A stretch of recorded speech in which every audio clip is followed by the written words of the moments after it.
Good morning. We're going to work on more game development, of course.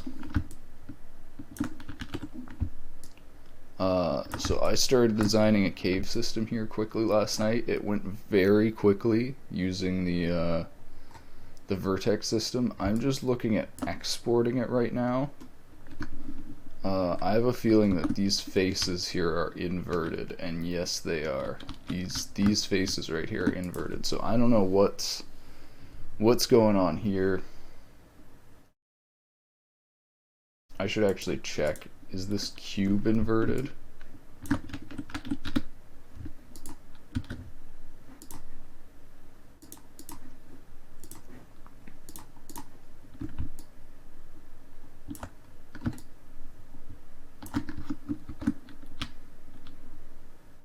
Okay, so this cube has been inverted. So that explains.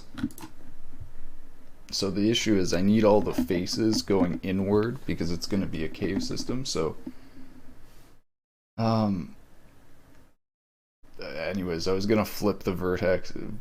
I was going to flip this model, but I can't because the cube's already flipped. So what I need to do is I'm going to reload all this. I'm going to check if the cube here is already flipped. Yes, it is. So we're gonna flip the normals back.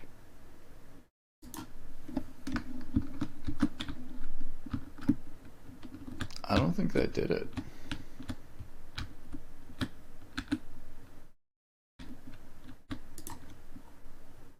I think when I reloaded the file, actually, it disabled the normals. There we go. Okay. So we got the normals sticking out now. Just how they should be. Now we're going to export this to Unity. Applying all the operations. Making sure the normals are good, which they are. And now we're going to select them all and flip them. So now it's an inward facing cave. We're going to delete this cube because we don't need that anymore. And we're going to export. And actually I should probably save the .blend file too.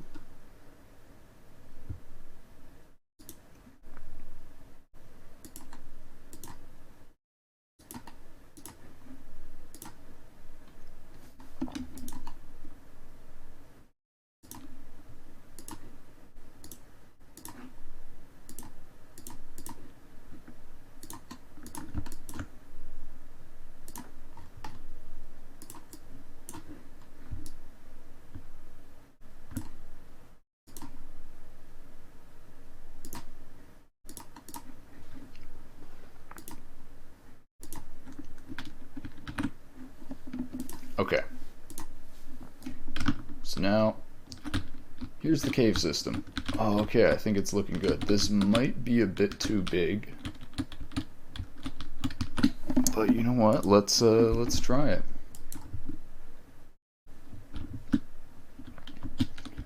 Definitely seems creepy. Definitely seems creepy. Okay. I feel like I should make it a bit brighter.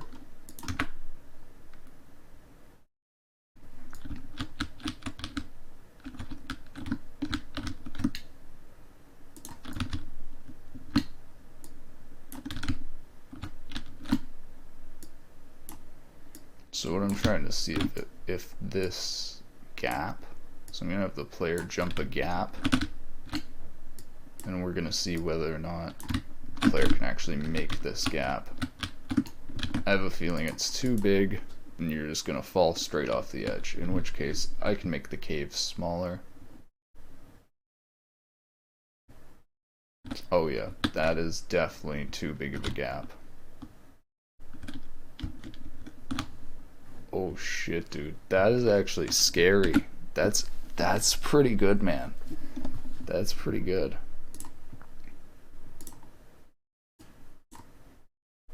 I'm gonna try placing this particle system too. I've been thinking, how should I animate the particle system, or like what material should I use?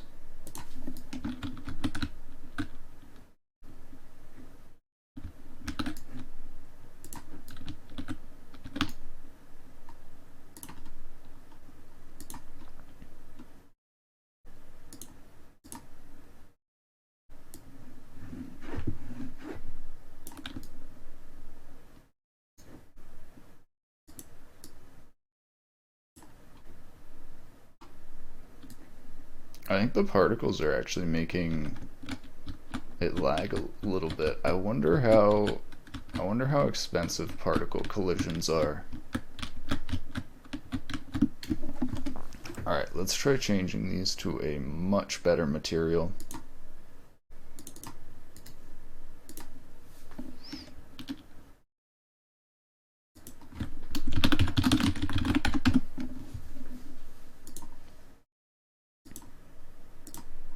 Is there specific particle shaders? Yes, there is. Okay.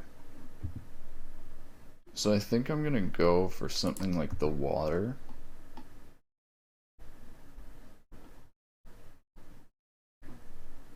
So I wonder if I just use the default particle, but then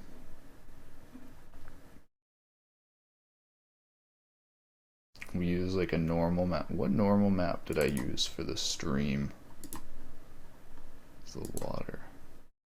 Oh, I used the stone normal. Okay.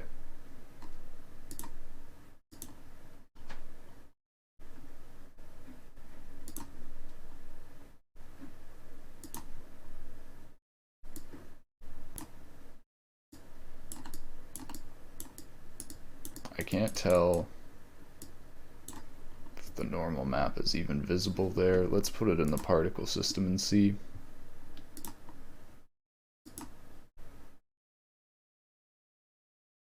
I actually think I should put like a directional light. I feel like there needs to be a little bit more light.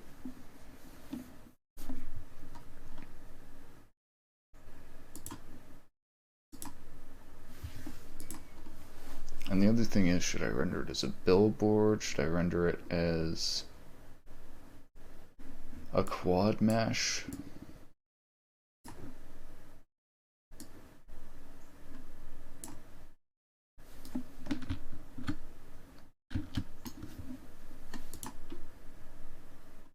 Following particle system renders are using this material with incorrect vertex streams.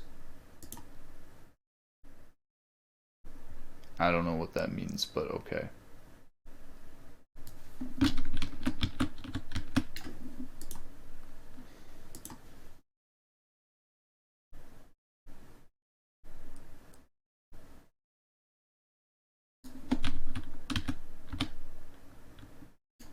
Okay, that's kind of looking better. I need to make it not blue now.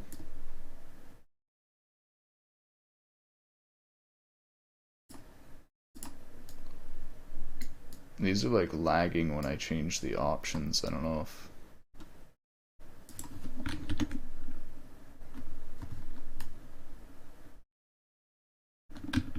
what's going on there?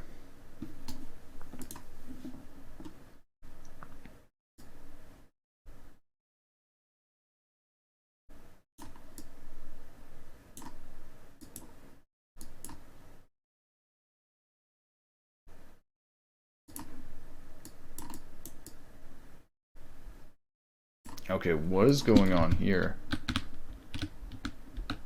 Is that a bug? That does not look like what's supposed to be happening. What is that? Is that the specular?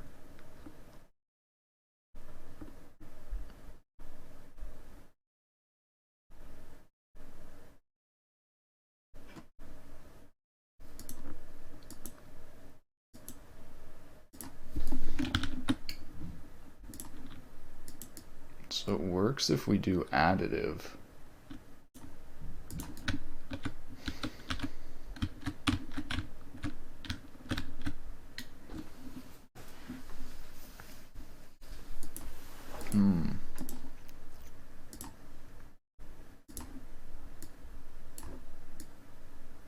works if we do alpha, but if we do pre-multiply, it doesn't work. So particles don't support pre-multiply. That's kind of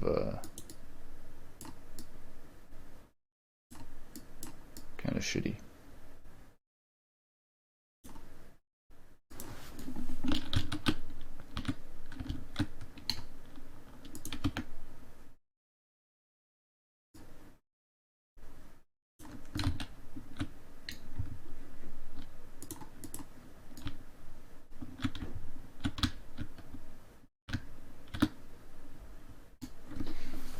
Alright, I think the rotation, there needs to be like random rotation or something.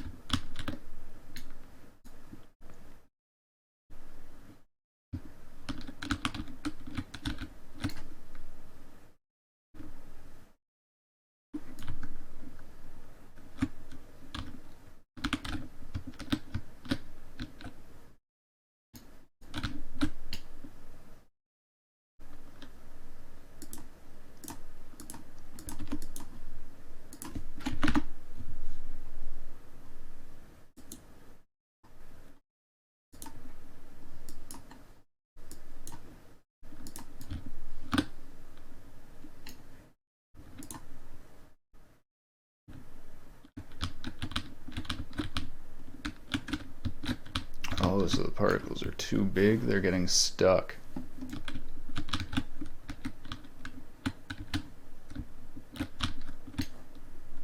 So maybe if I put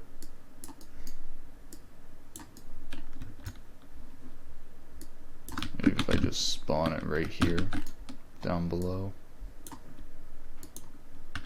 Or I guess just not do as big either. But there's really no reason to spawn them up here either.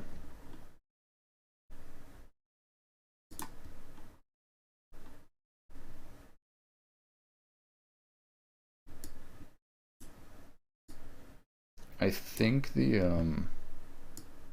rendering as billboard kind of messes with it too.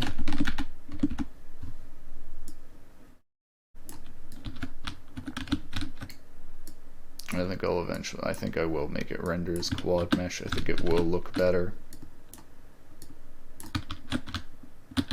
Having the particles change direction does not look that good.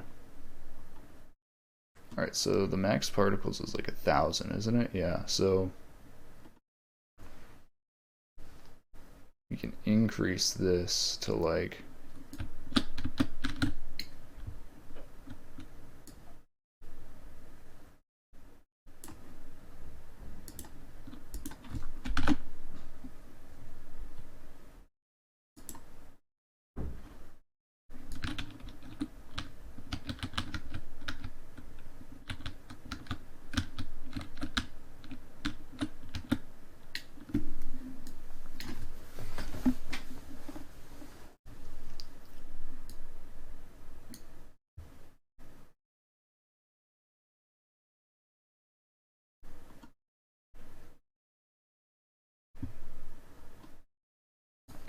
yeah, I still feel like it's too big.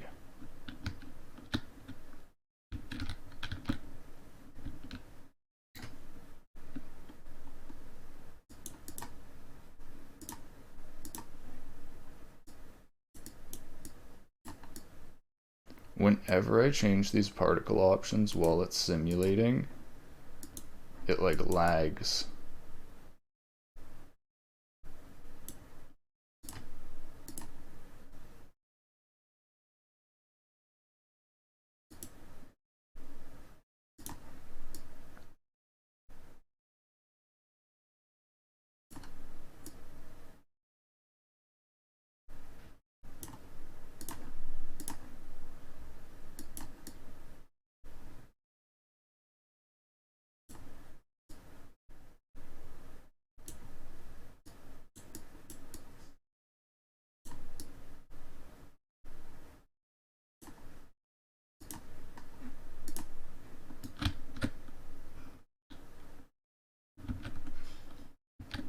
And I should probably make it fade out in the end.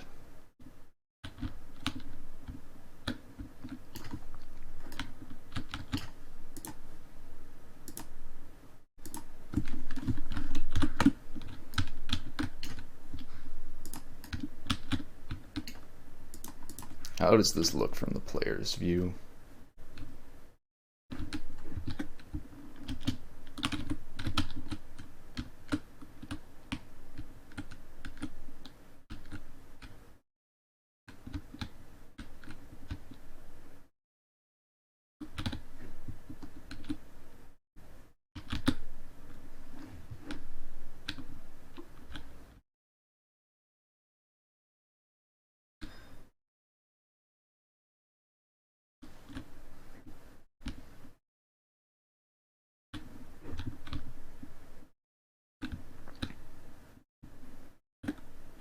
Alright, I think I should have it simulate a bit longer, but that actually does look like rushing water.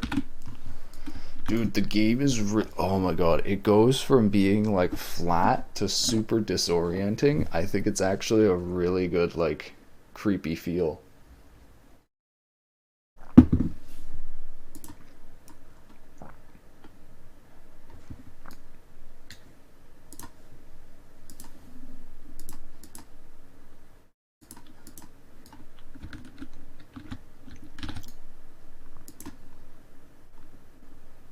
I mean, okay, let's try with some smaller particles too.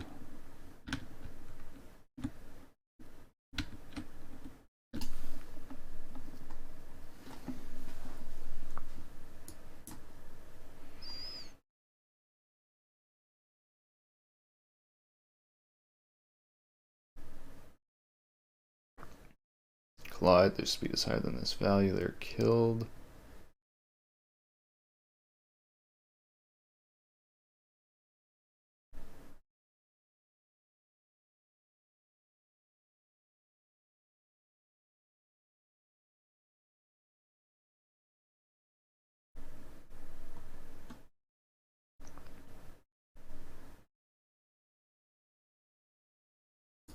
Let's try dynamic collisions.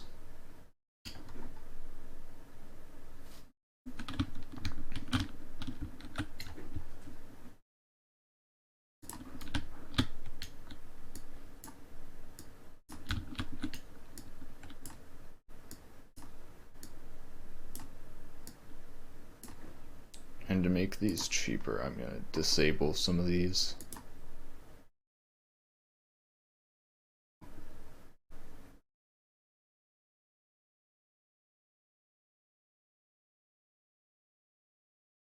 Oh, this is how much particles apply to other colliders. Okay. I don't even need that. I actually don't want the particles to push.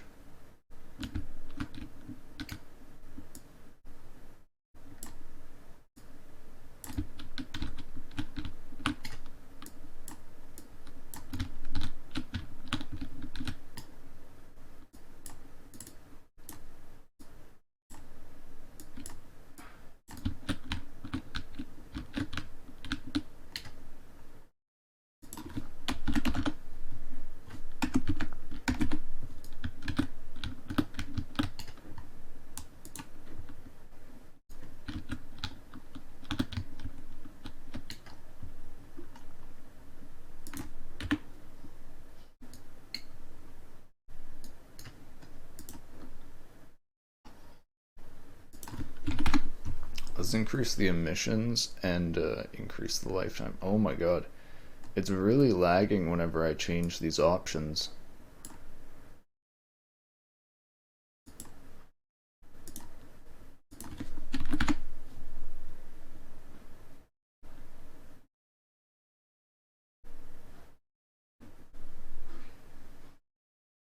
I think I need to press stop whenever I change these.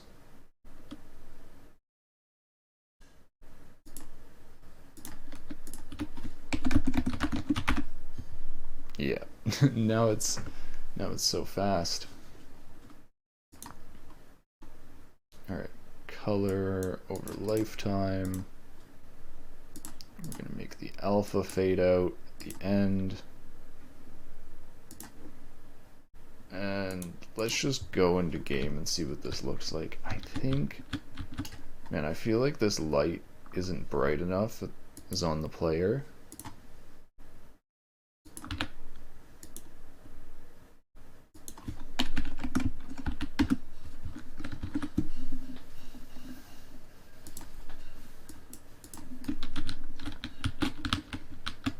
I guess that's all right.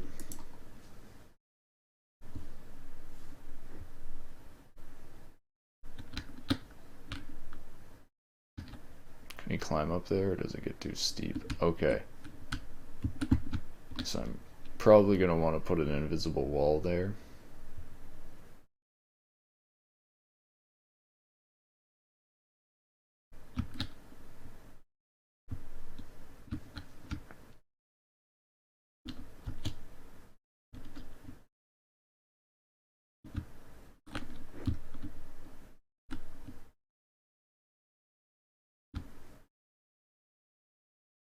I'm wondering how far I should simulate this.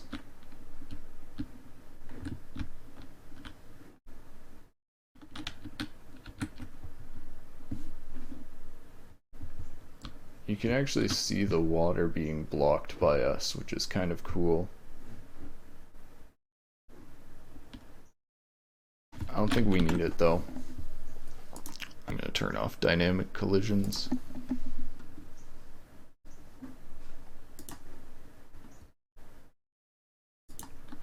We can just do like 4 collider shapes.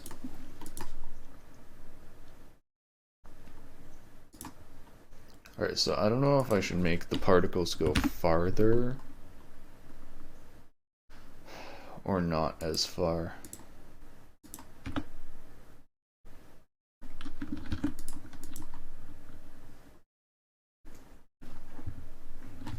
I should also pre-warm them.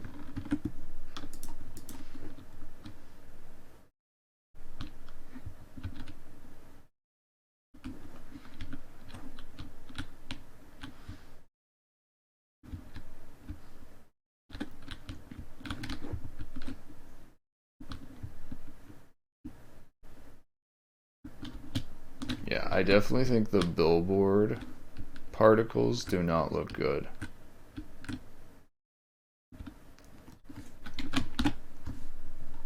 And I'm going to make the size go down over lifetime.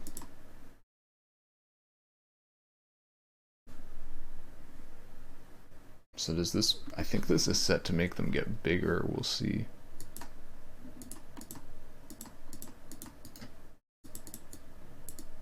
Is this supposed to be editing it, or... I thought this would open the curve editor, but...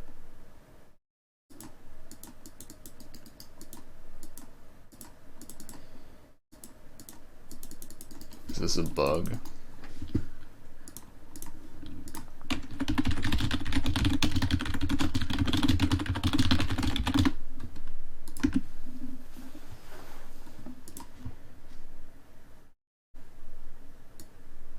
Oh, right here.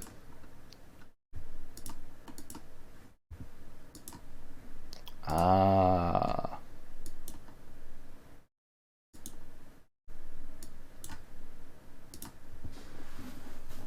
Ah, it makes more sense now.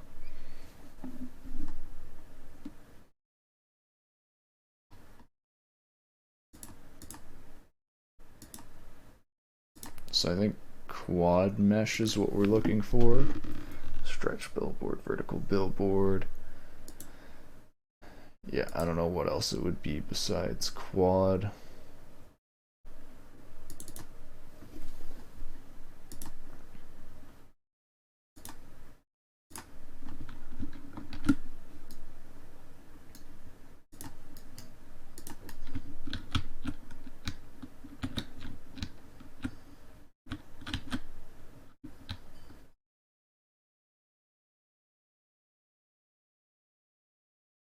It's hard to tell. I think it's all at different angles.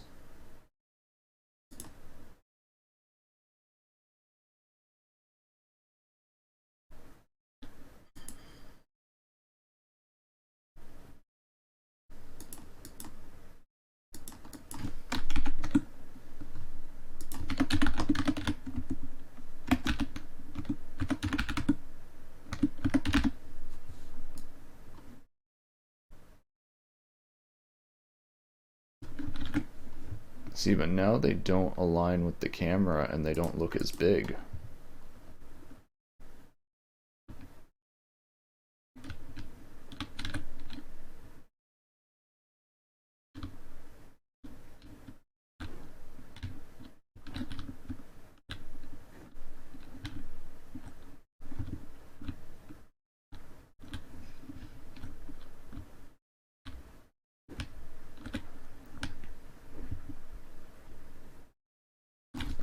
It's actually not good how it gets smaller over time.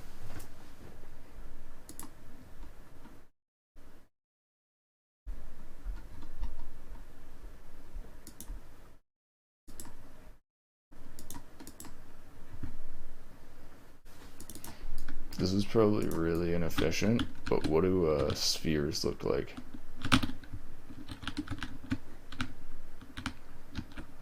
Okay, they're very big, but I think that might be what I'm looking for.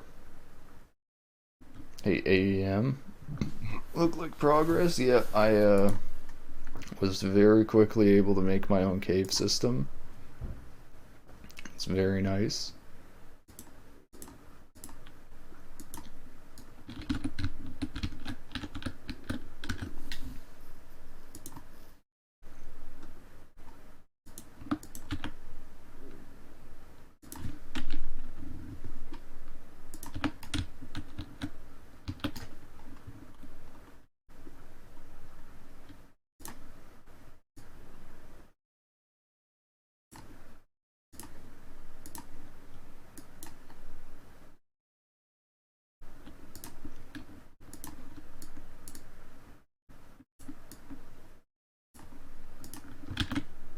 Now I feel like it's almost too bright, like it's supposed to be dark and disorienting.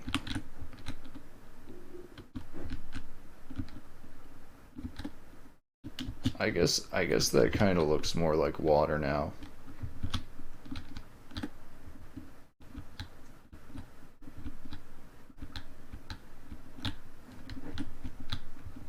Wait, do they go down the hole here?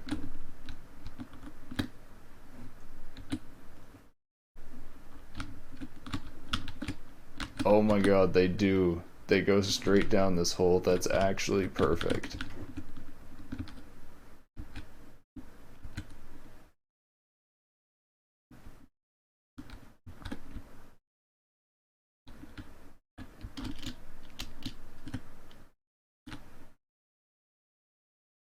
Yeah, so I think that like looks like water. It's too dark. That's my issue. I wanted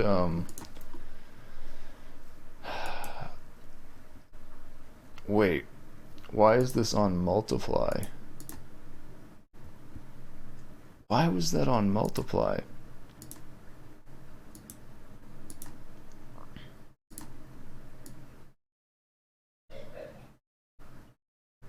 Oh, you know what? I don't need a base map now. Oh, okay, okay.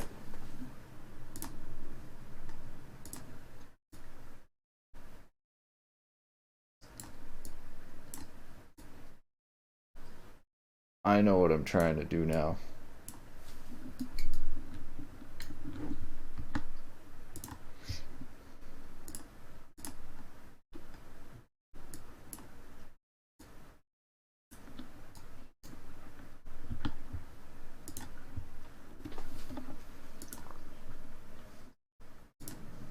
Now I'm just trying to get it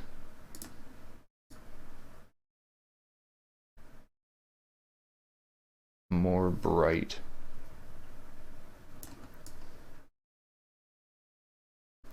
It's weird how the color of this doesn't really change it.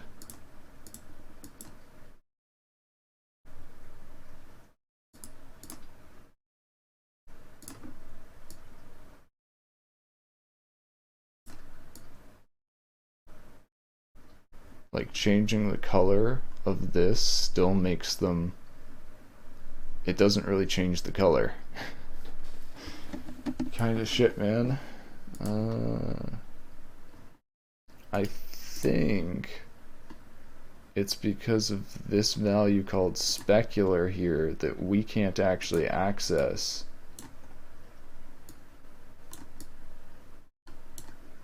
I think that's why. I'm not 100% sure. Fuck, I just pressed edit shader. That was the wrong button.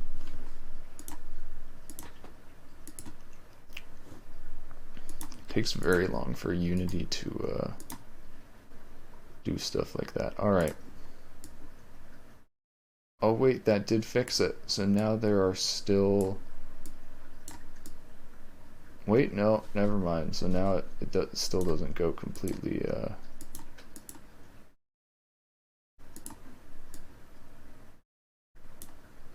I don't understand what the color mode is. Like, how is the color mode different than the blending mode? Am I misunderstanding something from OpenGL? But isn't alpha, additive, and multiply literally the same thing as multiply, additive, and like these? Like, am I stupid?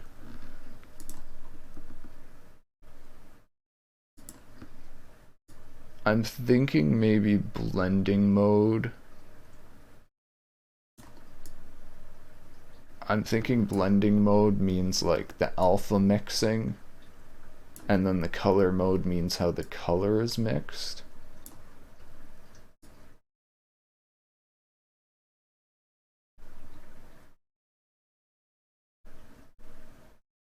Overlay doesn't look too bad.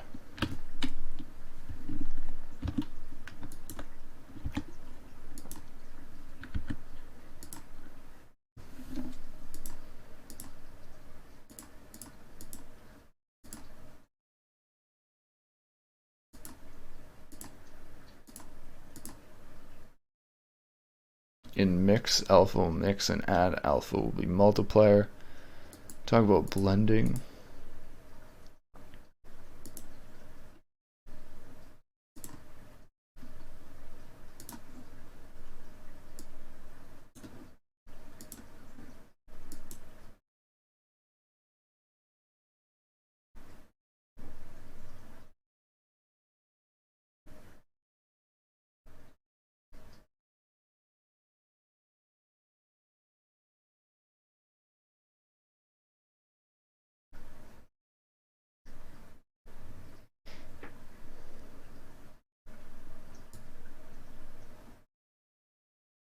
So I want it to be brighter.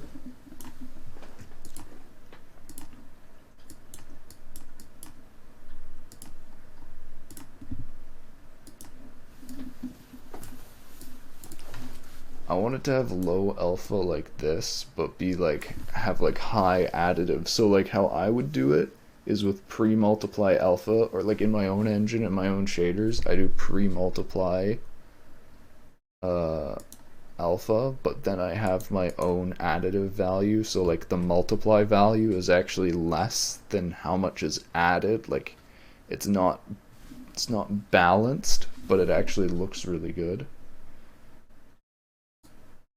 Oh my god, I can't believe I'm running into another situation where I'm like, well, doing it with my own shaders. I'll be right back.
Wait, hold on. Are these not receiving light? Dude, look at this. Wait. This particle system is not receiving light. Oh my god, does it not work with back-facing normals? Or are the particles casting shadows? I do not understand what has happened. Do you see how these are black? Vertex streams do not match the shader inputs. Particles may not render correctly. Ensure your shader streams match. Oh, I need to add tangent. Is there an option for casting shadows here? Cast shadows is off.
Dude, I straight up think this is broken.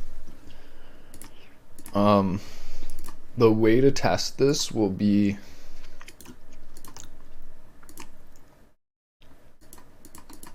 Wait, why are these vertex streams not automatically fixing? Why am I not able to add... Tangent stream does not match. See, it does match though, at least right now. Okay, so the way to see if this will work is if we go to normal lit. No, so back facing. Let's think about this.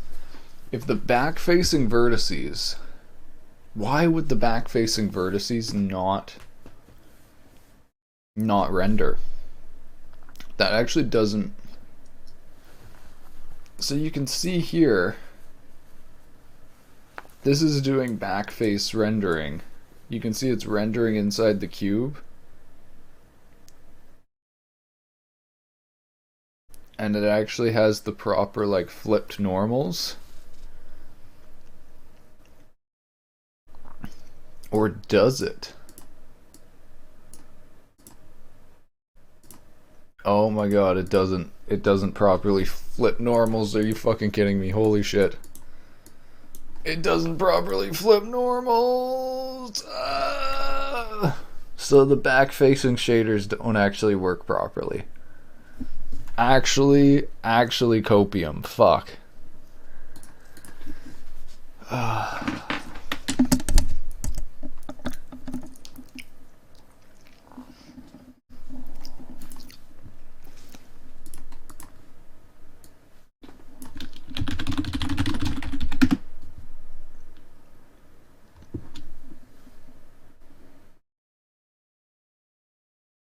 Huh.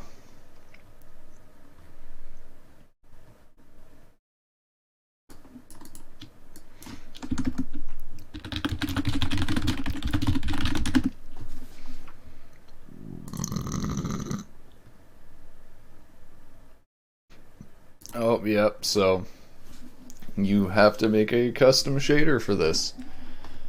Except making a custom shader for URP sucks balls.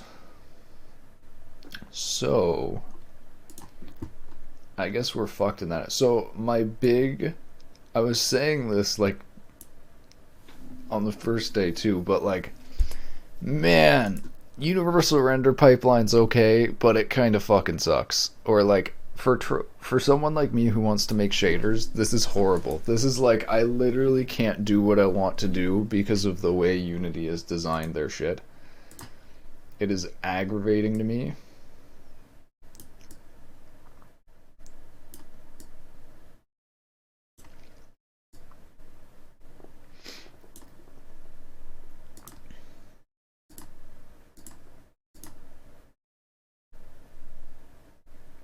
So here we go. This should work.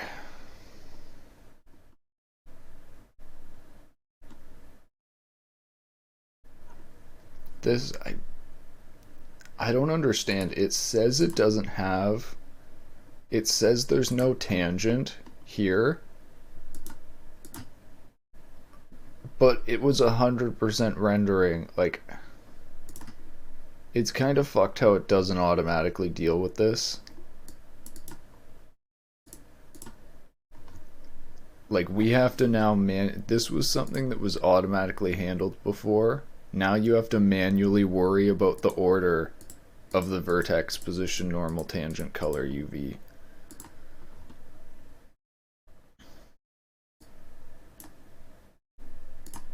There we go.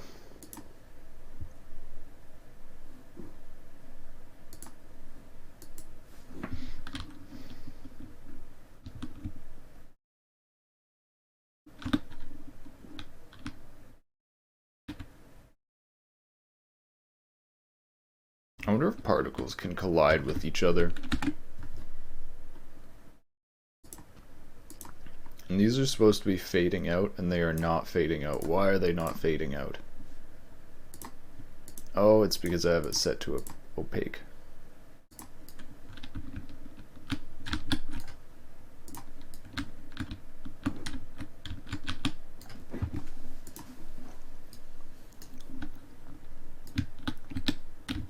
Fuck it. I think that's gonna be our water.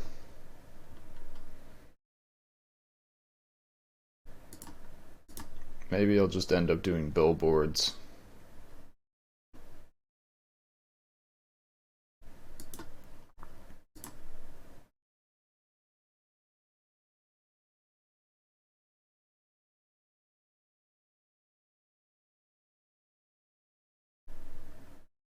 Is there a rotation speed?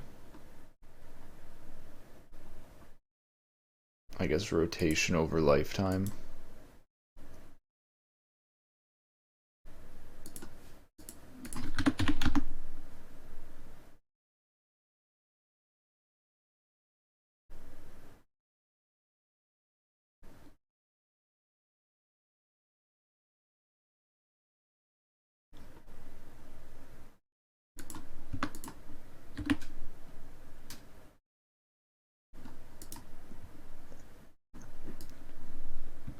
Actually might not be too bad. Let's see how that looks.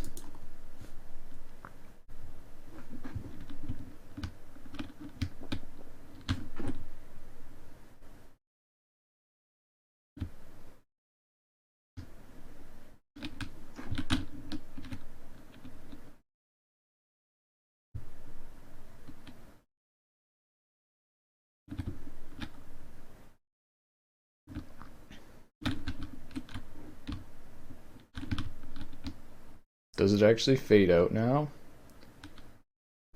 Yeah, it does kind of fade out.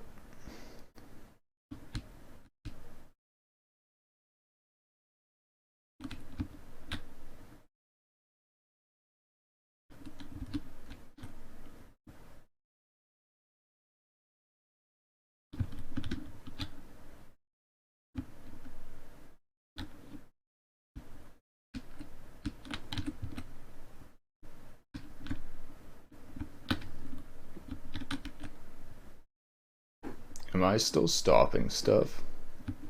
Or are these just disappearing?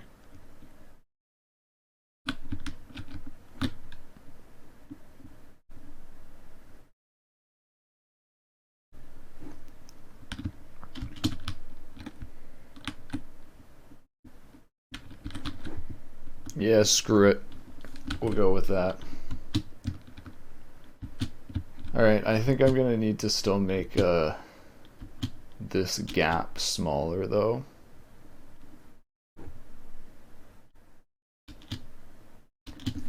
I think I'm gonna make the light a bit dimmer. You can see a bit too far, I think. Oh yeah, that gap is way too big. That's kind of scary.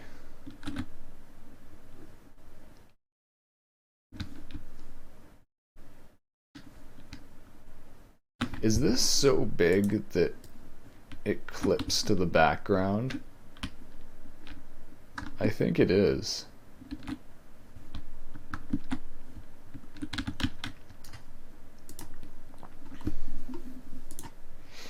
So I think there needs to be a little bit of constant light. So I'm thinking, what if I just point a directional light from the player, but have it be like a very, very small amount of light?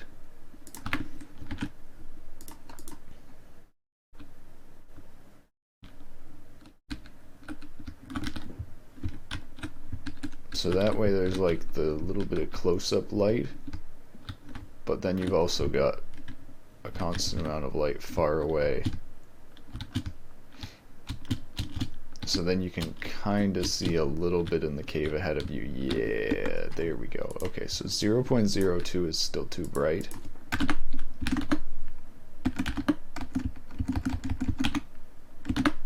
So that's with nothing, that's with full.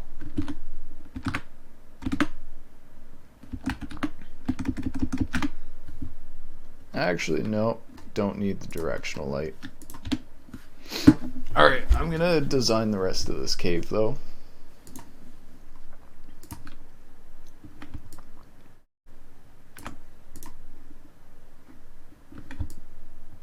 Or, yeah, I should focus on this gap at the beginning.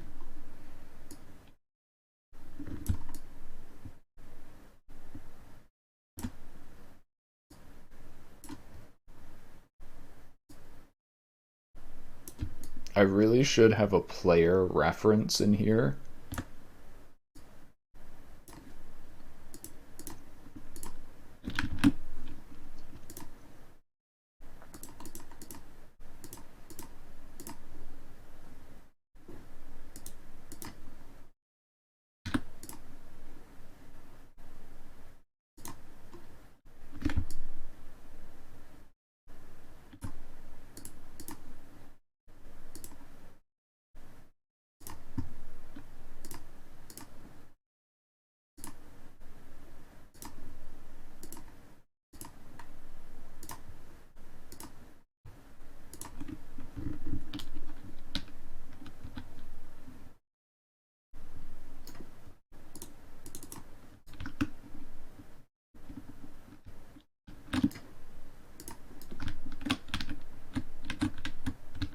Oh yeah, that is way more reasonable.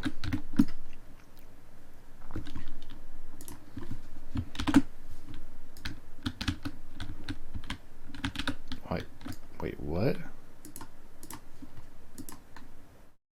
Move to view, Control-Alt-F. Why is it moving it all the way over there? That does not make sense. My view is right here. What? What?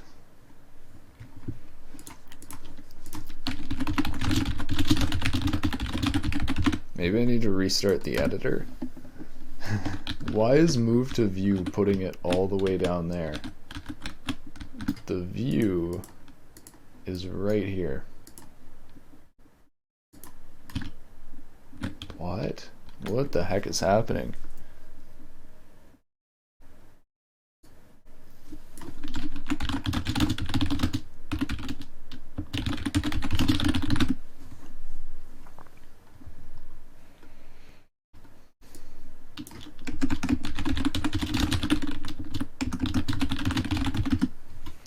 Dude, Google is so fucking bad these days.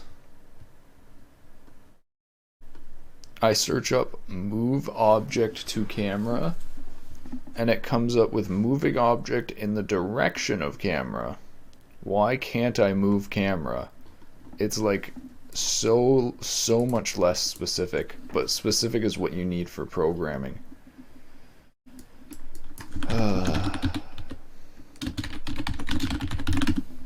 So now I'm getting to the point where I'm like, I'm going to actual forum searches, like the Unity forums, and actually typing in on the forum searches.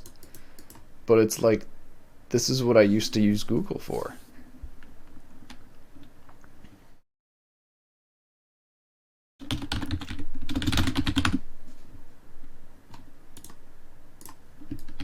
But yeah, I'm almost wondering if I like restart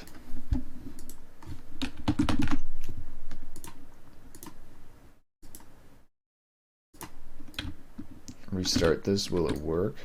Because this does not make sense. So now I just did align with view, and it actually worked. Move to view doesn't work though.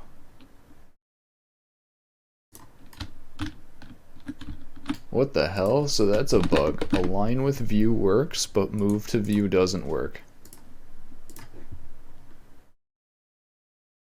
This didn't even search. What the fuck? It was loading and then it just reloaded the page. So I think that's a bug. Move to view sends the object into oblivion when it's supposed to just move to the object, but align with view actually works and sets it to your camera. Kinda weird, man.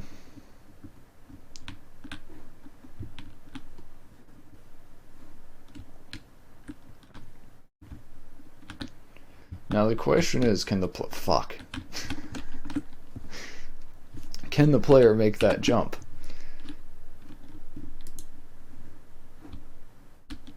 Apparently I can't. Oh my god.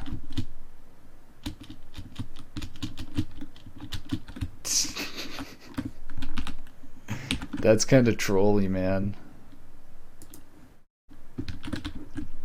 Lets you like hold on to the edge.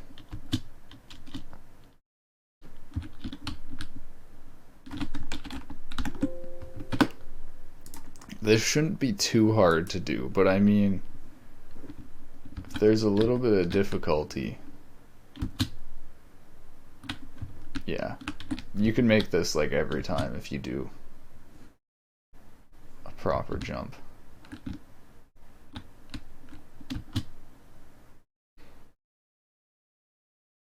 Okay, yeah, this works. This definitely works. Alright. So there's gonna be like these alien crystal spiders. And yeah, that's gonna be the scary thing. Is a bunch of spiders basically dropping on you.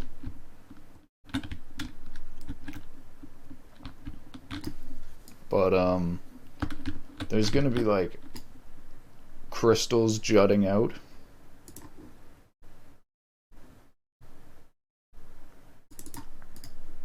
So we're gonna make a glowing crystal material.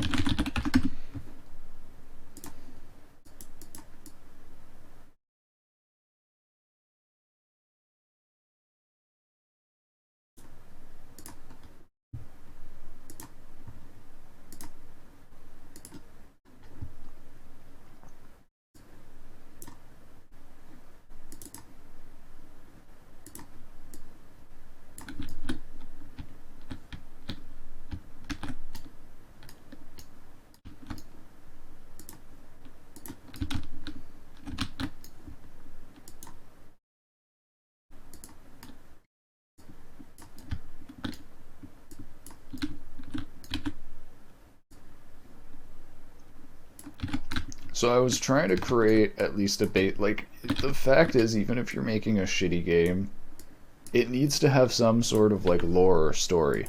Like it actually kind of sucks. You need to do like lore or story, or like there needs to be reasons for things existing and being in places.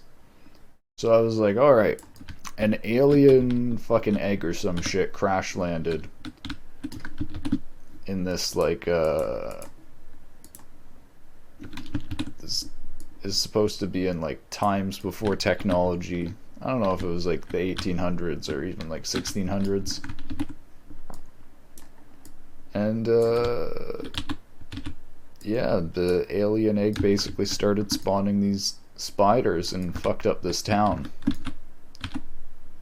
And so in the game, your character is a guy who lives near the town. And when you go in to get supplies, you end up falling into the alien nest. Egg crash and it exists. Yeah, like, you know, like, you have to, like, justify existence in a way. Anyways, let's see how this looks. It should be kind of glowing. I might need to do a little green point light here.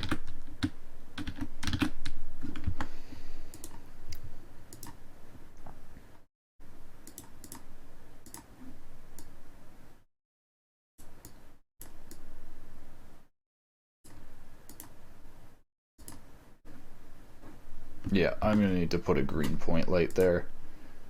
It's not gonna light properly unless I actually... unless I do the lighting.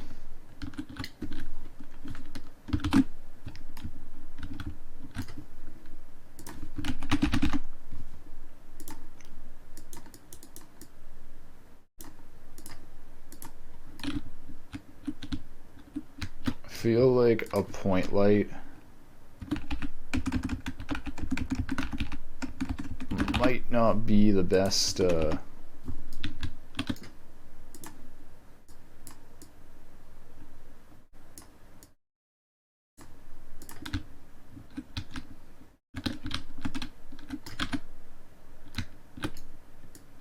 I guess maybe putting one on each side like that.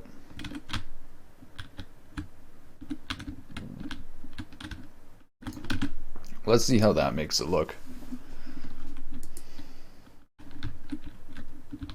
So that little light should contribute to the reflection probe. Maybe I should do a little light for the one over there.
Yeah, that's creepy.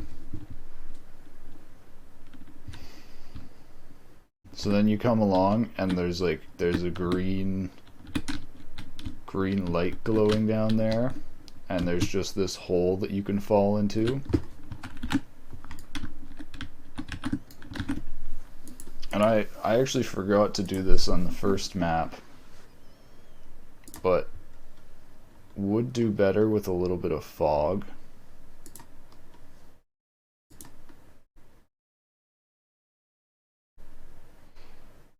I should maybe turn up the max number of bounces for environment probes too, because that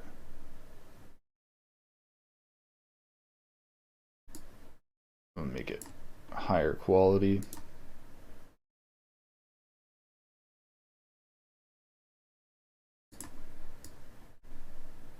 Oh, does the fog not dim emissive objects? Oh, I guess it does.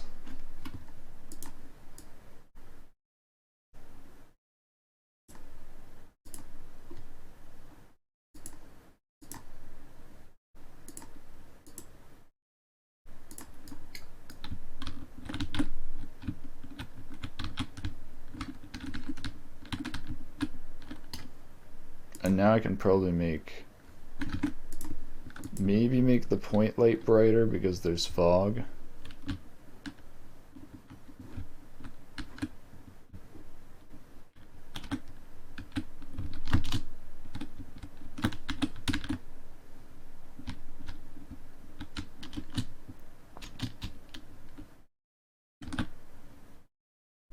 Alright, yep. I'm liking the way that's looking. I guess I'm gonna... I don't know how much work I want to put in right now, but I think I will add a noise audio source from this water stream using the wind audio, because I think it just makes sense that water would make a noise like that. So let's see, min distance, maximum distance, sound stops attenuating.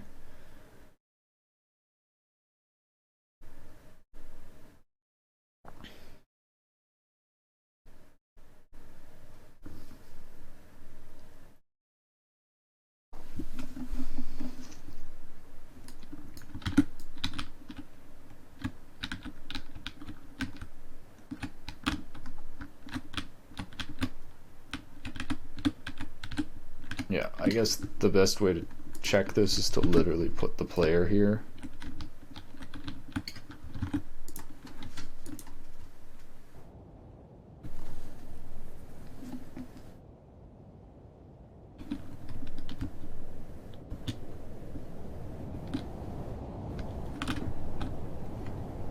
Yeah, it's very quiet.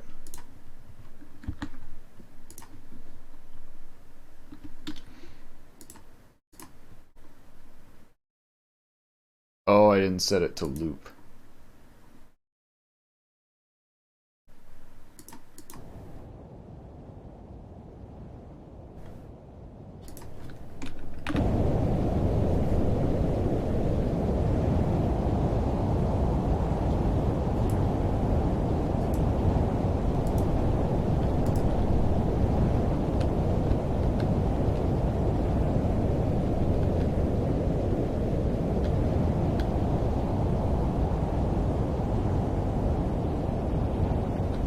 Huh, no, not really attenuating fast enough.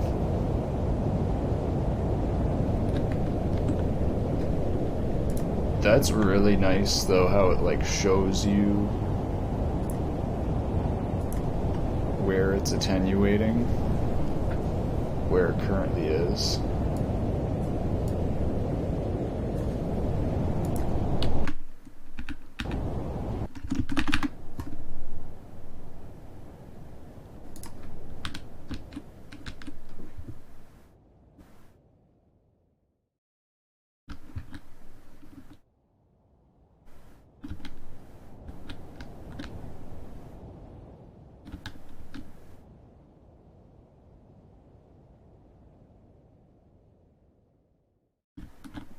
I think it still should stay in the background a little bit.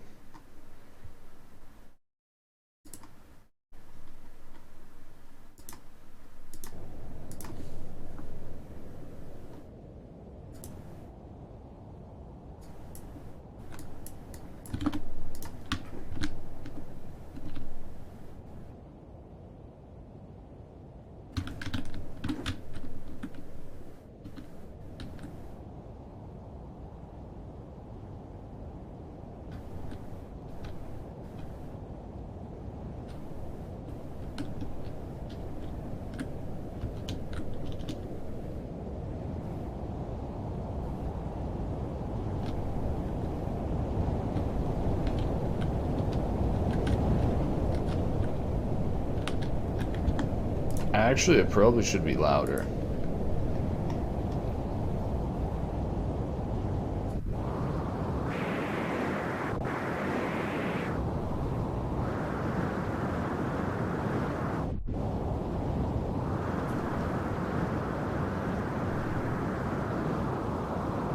Is there a way to change playback rate here?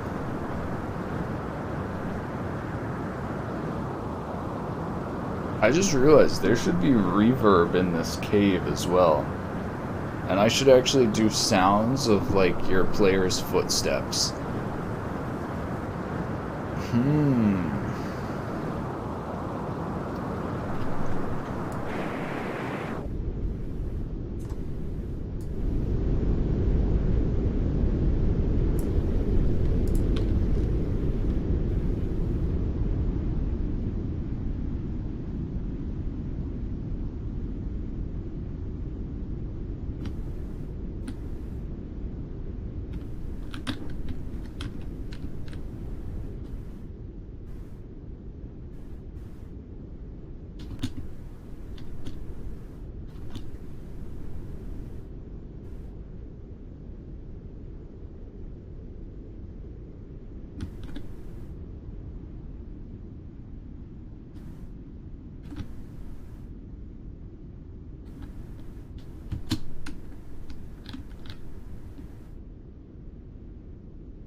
Alright. I think we're gonna go on free sound and get some footstep audio. And I think I'm gonna actually implement that on the starting map too.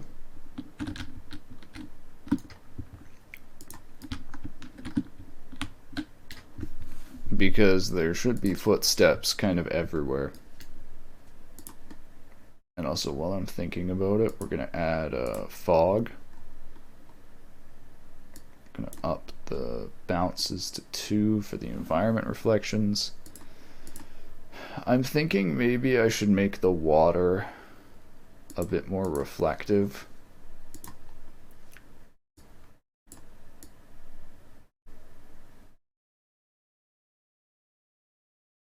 I think that would make it look nicer.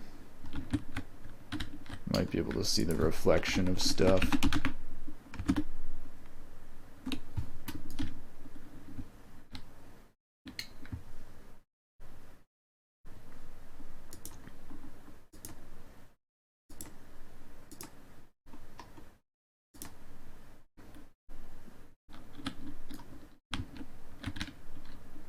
Now, getting the fog to match the background is going to be kind of tough.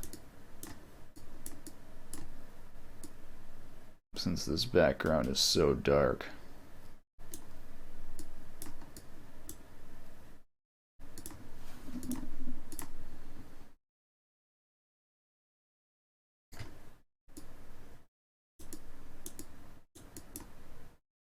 Why is changing all these options so laggy?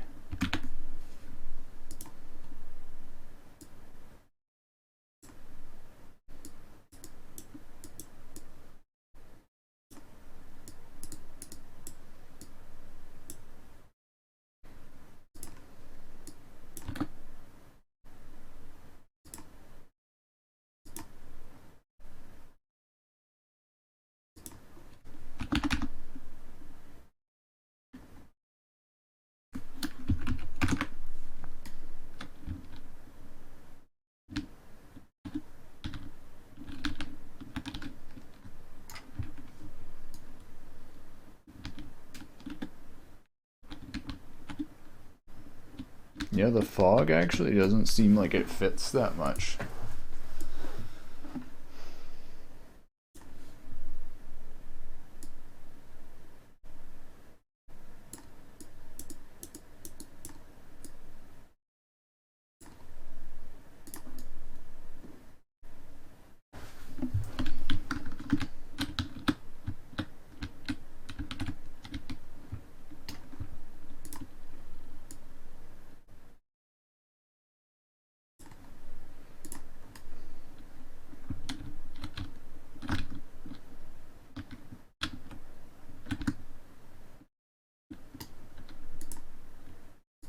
Man, I wish the fog wasn't aligned with the viewport and was actually like proper depth fog.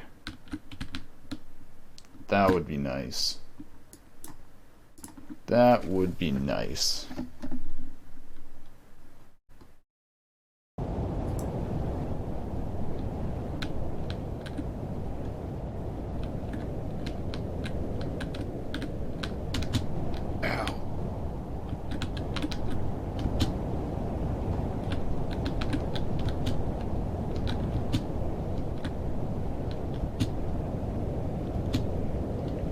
So what I was saying before, though, about how even on the first day I started realizing again how much I hated the universal render pipeline. Yeah, basically, like, it's good. Like, see, this is the weird thing. So Unity's in this really weird point where the universal render pipeline and the HD render pipeline are both, like, they have a whole bunch of modern stuff, like modern BRDFs and all of these, like, full PBR workflow that has, like, metallic map, ambient occlusion map, emission map, normal map, all the standard shit. But then a bunch of it is, like, bugged out and you get errors in the editor and stuff like backface. They've implemented like backface rendering, except it doesn't have correct normals, so you can't actually use it with any of the lit shaders, which is the majority of what you use in PBR games. And then if you're trying to not make a PBR game and you're trying to make like a cartoonish game or one that doesn't have as good graphics, you're basically fucked. Like, it's basically all PBR now. And then it's like, oh, well, you customized it and make your own shader, but the customization for, like, universal render pipeline and stuff sucks so bad. So it's like this really weird state. I'm definitely gonna go back to my, my cartoon render pipeline after this, and if anything, if I do try to do like something realistic, I'm gonna try to make my own realistic render pipeline. Alright, let's look for footsteps.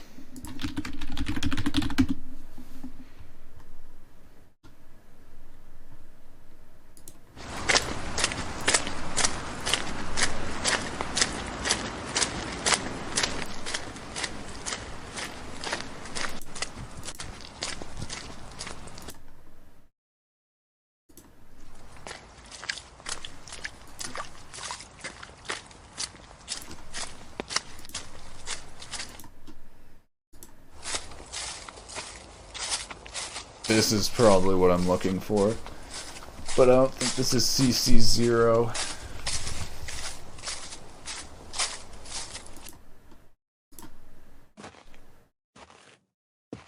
This one is good.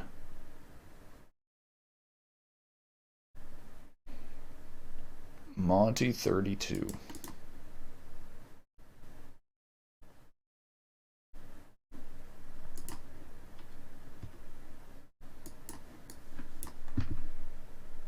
So we're gonna go, and I think, okay, so this is the thing. How do I want to play this? So what I could do is I could manually control how long the clip plays for in, like, the code. And so then, like, I just import it as these, footsteps, and then code in, like, the starting position of each step,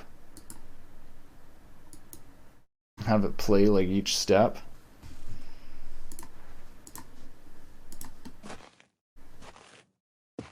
Because I want to do like a dynamic system where it plays the steps faster when the player is walking faster.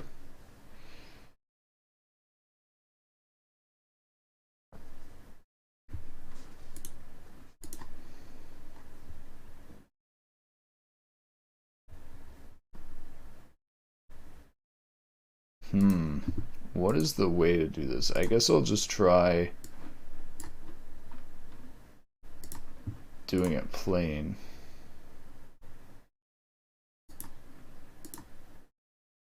And then if we force to mono, it'll normalize it.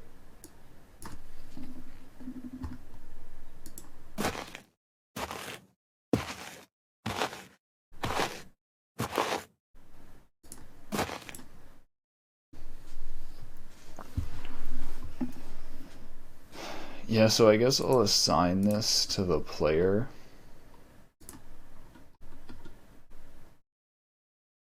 Another audio source.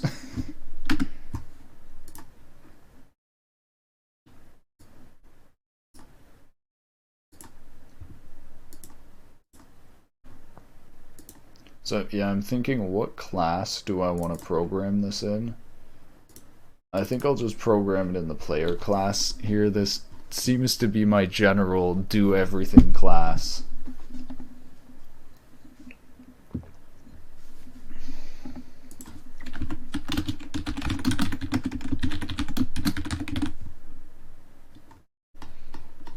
But then yeah, I'm thinking here, I guess I'll measure how long does each footstep take in this audio.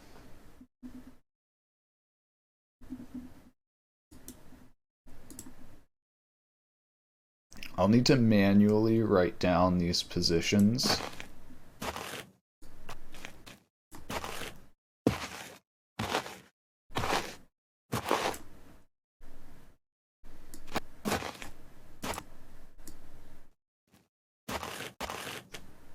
Second, 2 second, 3 second. Oh, he's almost got them separated between seconds. I might almost be able to chop this up manually, or sorry, automatically, but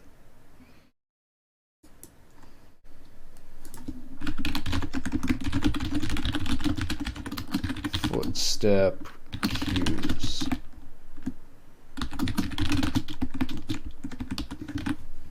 Footstep times.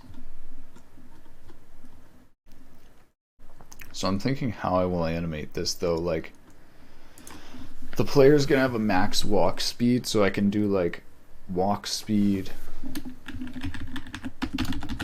footstep audio based on velocity. So like, first of all, I need to detect that they're walking. And then how fast they're moving relative to the walking speed.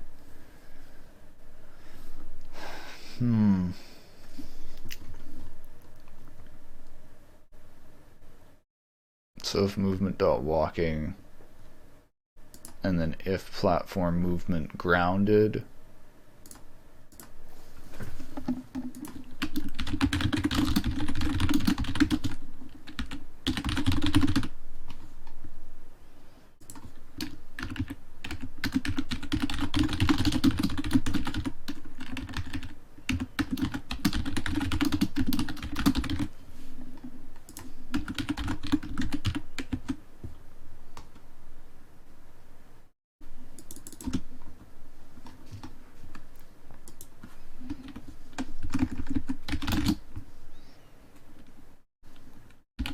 so if grounded and walking,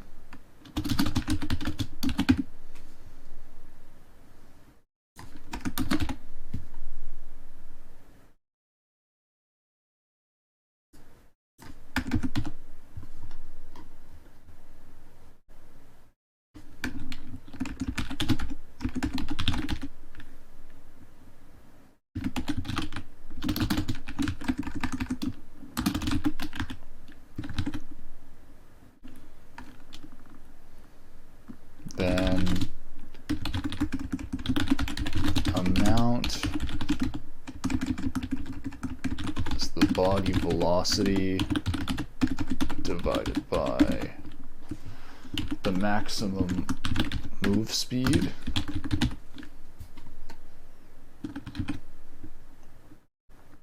And then we'll limit that to 1.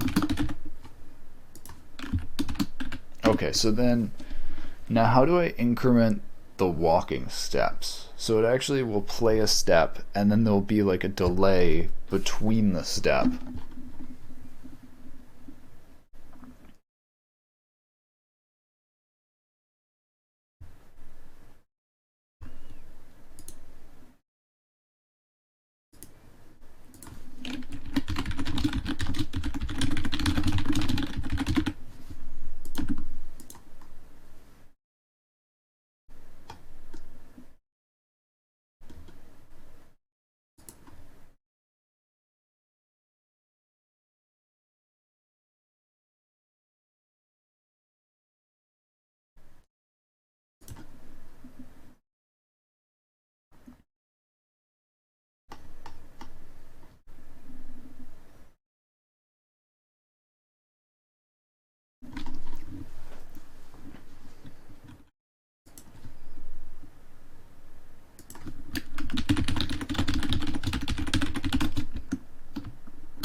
Foot to step time.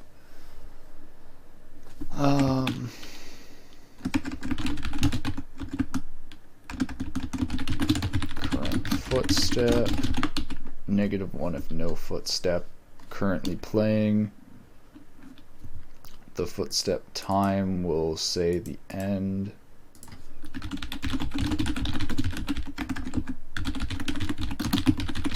Footstep length. Time of the audio file.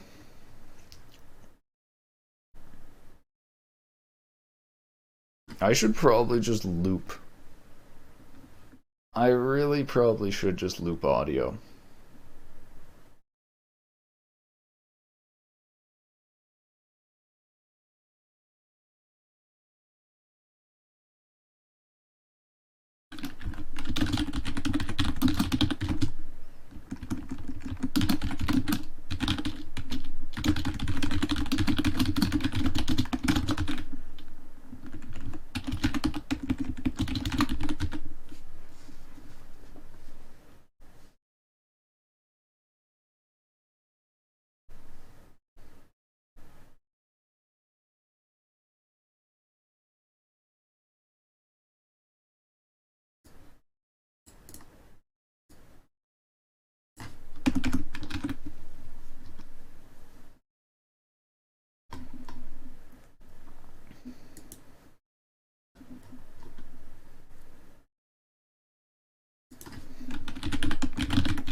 How do I set the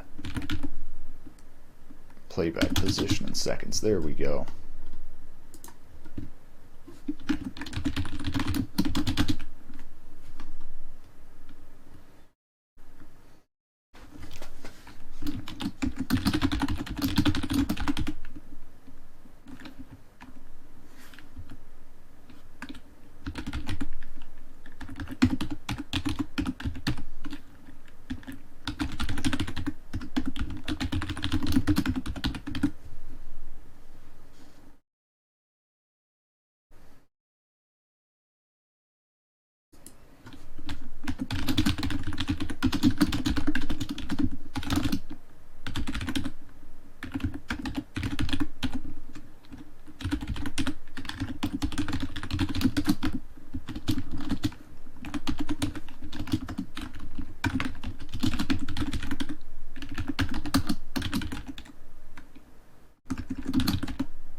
I'm assuming that play does the same thing as unpause, but we'll see. We will see. Let's see if this works.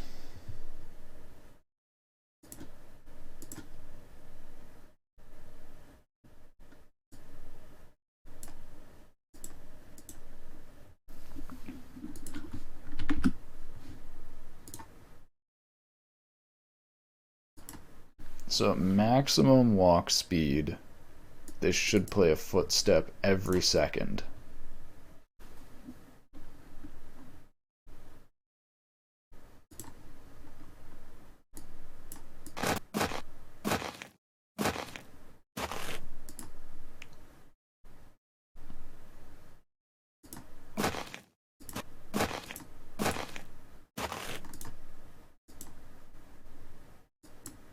Is there a way for me to click the positions without it auto-playing?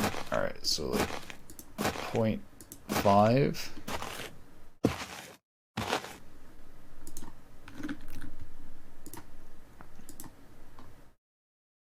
I should really open that up in Audacity or something to do that. I'm just going to do a single footstep to begin.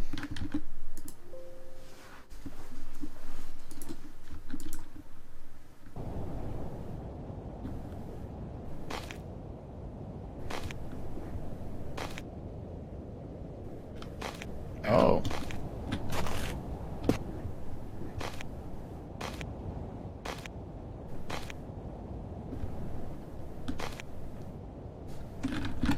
Okay, it kind of works. Screw this. I'm opening this in Audacity.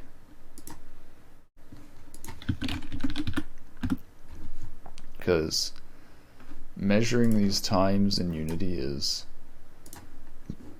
very annoying. Alright, so 0.28 seconds.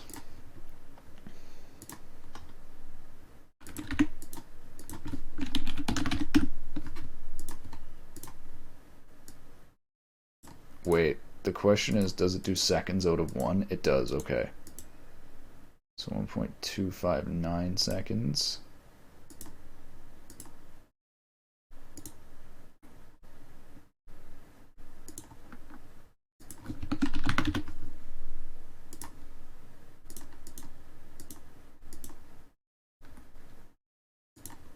Two point two.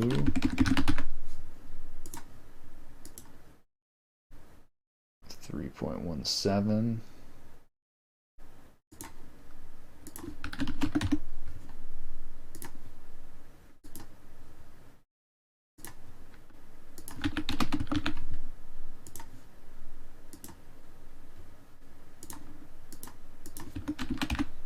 Alright, now let's try speeding this up a little bit because that didn't really seem fast enough.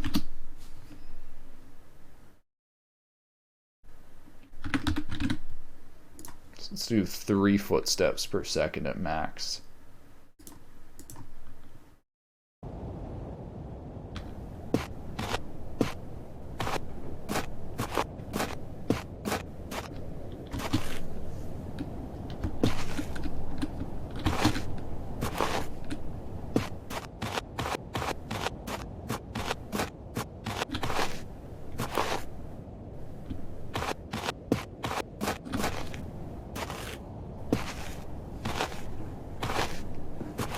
Wait, it still keeps playing.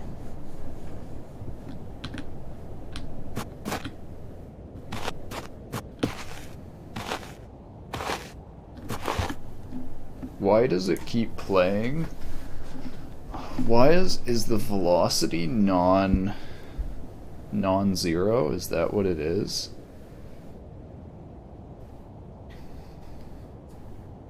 Let's try footstep SFX stop.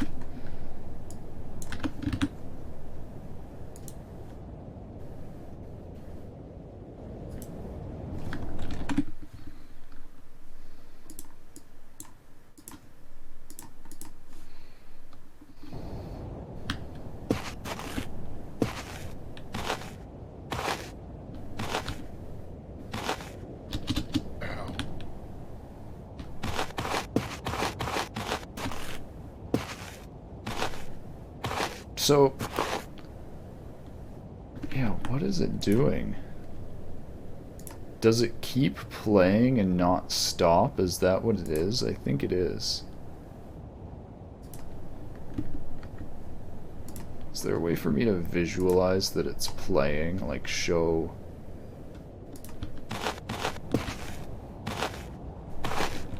No, okay, so I think when it stops, I think it's actually playing over all of these. Playback position.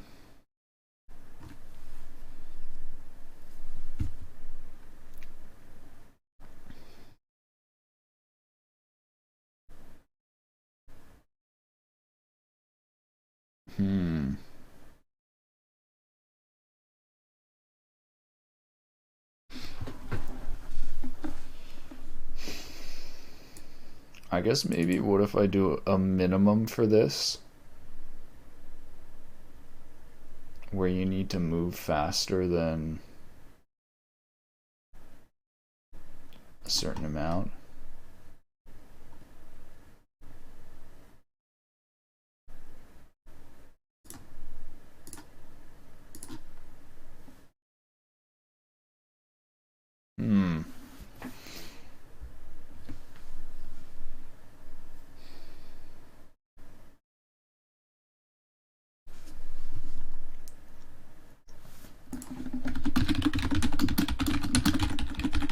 I'm gonna debug when it's stopping.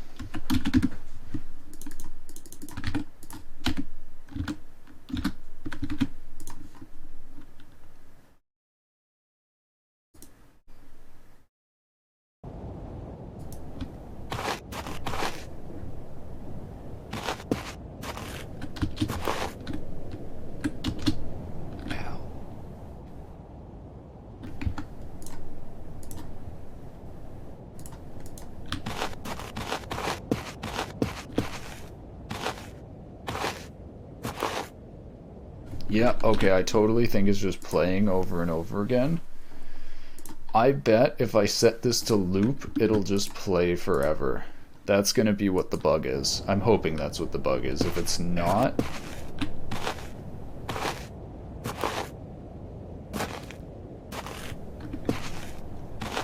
Yep, it's looping forever, so that's what the bug is. Stop isn't actually stopping it for whatever reason. Oh, it's because I'm not setting current footstep to -1, I think.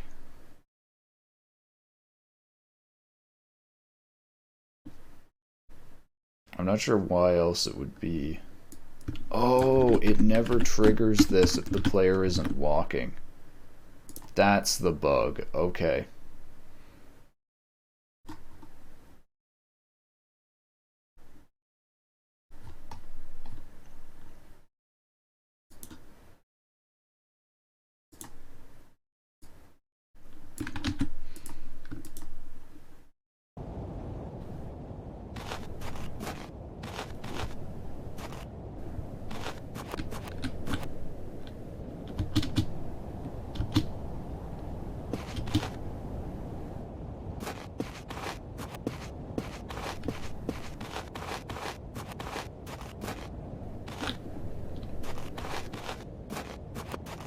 I don't think it's fast enough.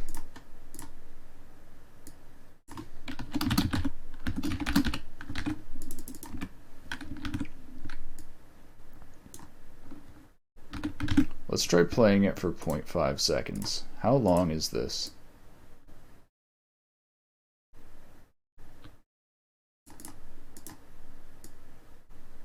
0.8 seconds. Wait, is this one really... Oh, wait, no.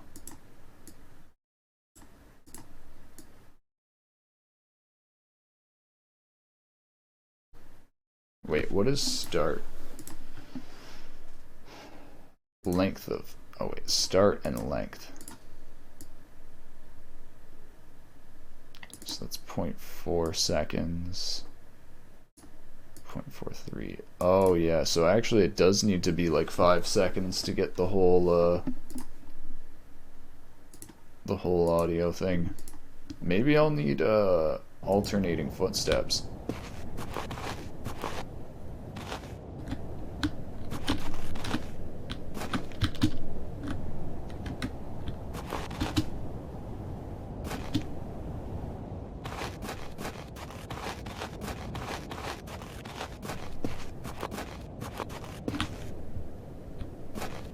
I feel like it needs to be quicker.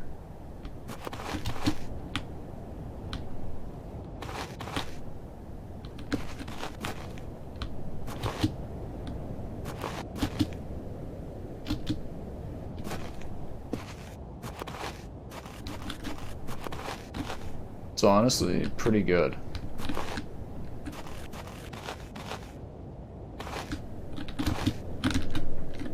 I like how it stops playing perfectly when it jumps. But there's these sections here when you're just walking for a small amount. And I feel like it could walk more. I'm thinking the solution for this is to apply a POW. Or an exponent or something, or some sort of curve, so that it doesn't play as evenly.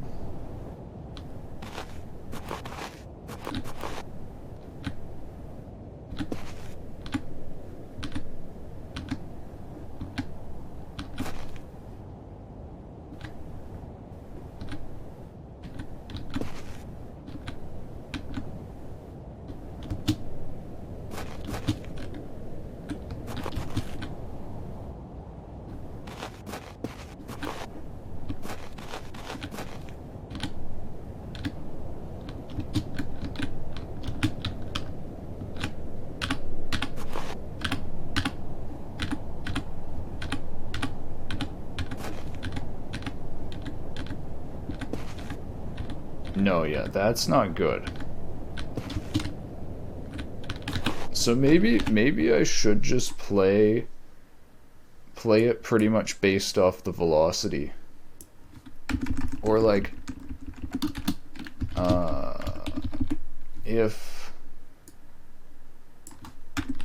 bigger than some minimum,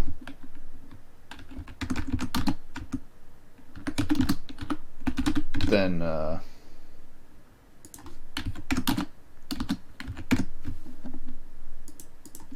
play it at a constant rate.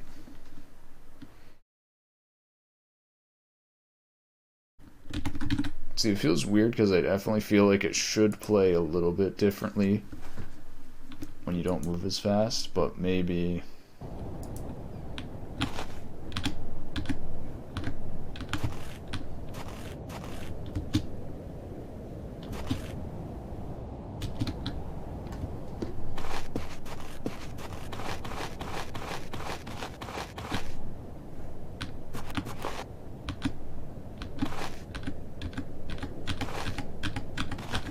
Yeah, so this is the weird thing. When you tap,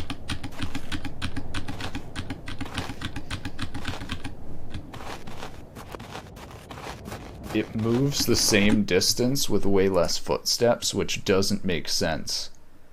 Like, it literally doesn't make sense. What if we just play this at a constant rate?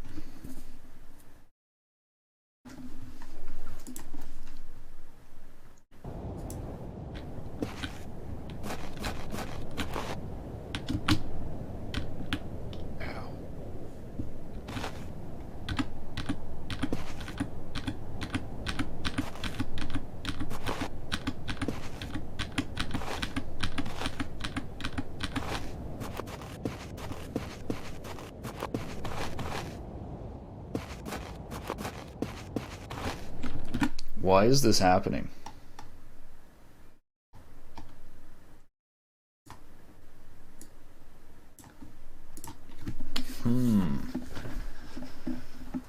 So if walking square magnitude bigger than 0, then add... Oh my god, I just realized.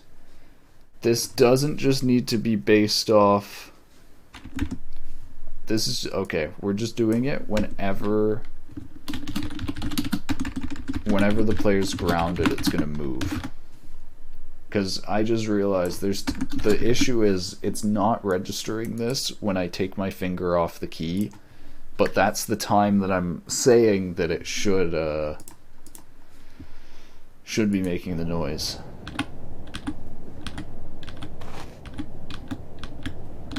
It doesn't seem to be working that well.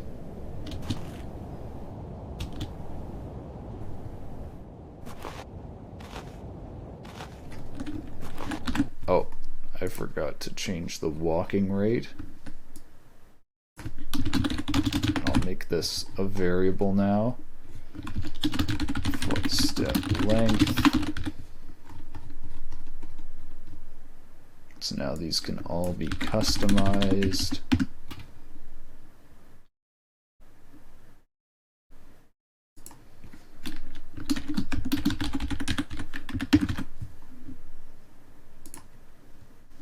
So 4 will probably be too fast, but let's try it.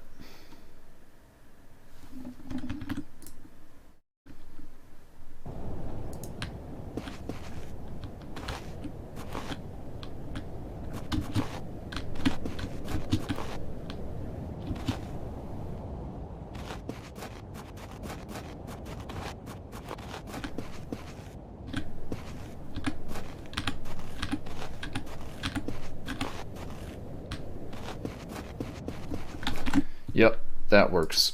Awesome. There we go.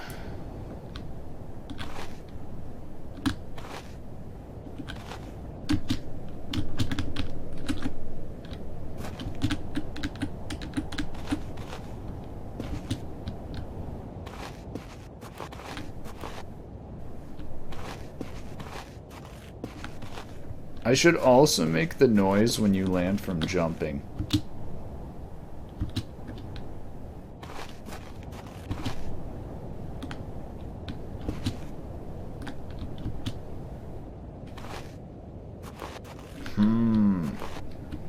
Yeah. It actually should make the noise when you jump.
So yeah, I'm thinking this should be a part of platform movement input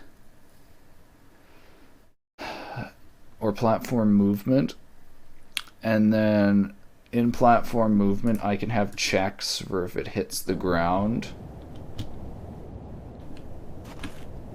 So then if you hit the ground,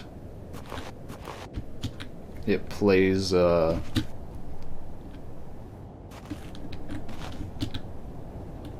the ground noises, and then it can easily handle the footsteps.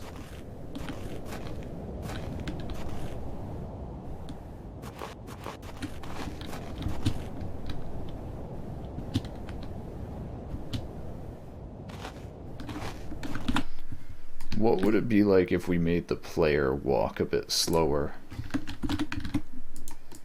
I feel like I shouldn't make the player walk a bit slower, but I think it would make this impossible. Maybe not.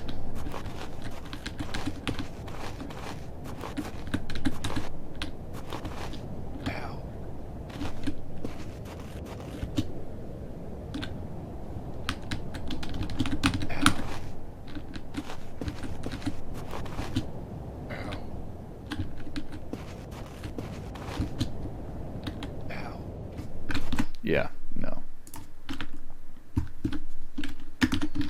Yeah, I think 5 is alright. Decent pace.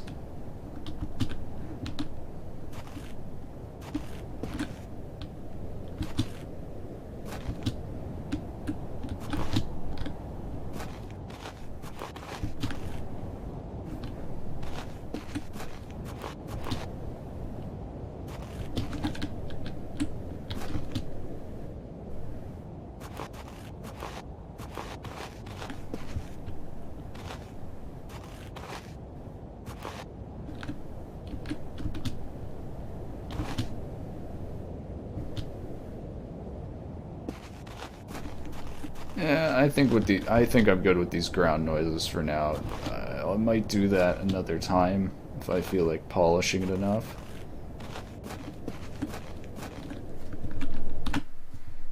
I think I'm going to apply this to the player prefab. I can't remember how though.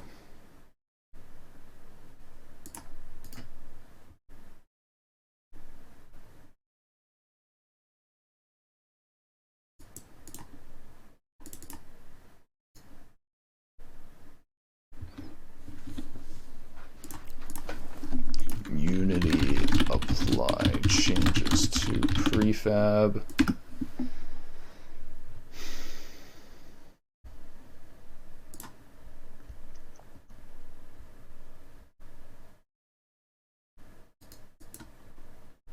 Oh my god, did they really change this?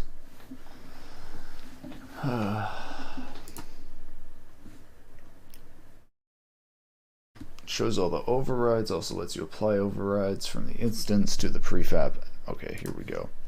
So yeah, they hid it under a new menu option, I'm betting. Apply all.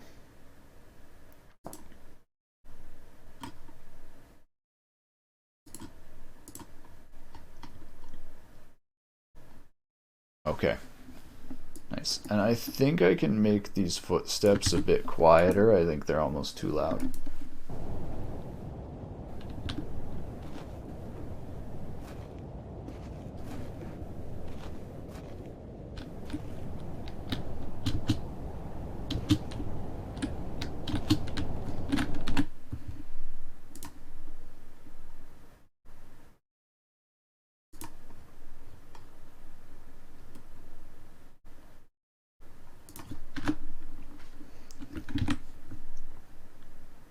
And I'm also thinking I'm going to try to record a different ow noise. Ow! Ow! Ow! Ugh! Ugh! Ah! Ah! Oh! Oh! Ugh! What, like, what is the generic noise in video games? It's like, ugh! Ugh! Ugh! Ugh! Ugh! Ugh! Ugh! Ugh! Oh, God. Ugh! Ugh! Ugh! Ugh! Ugh!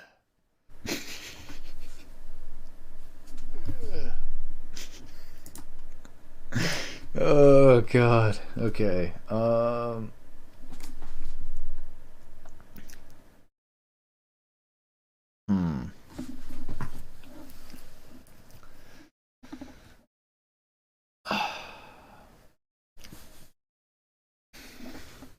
Ugh.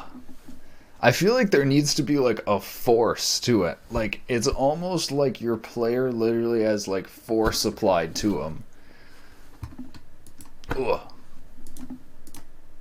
Ugh. Hmm. Ah. Ah.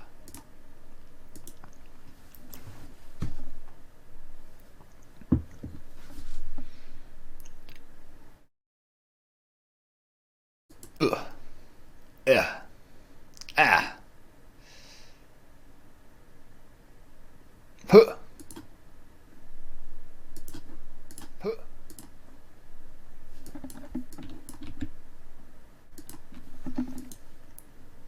Okay, that almost sounds like you're getting like the wind knocked out of you. No.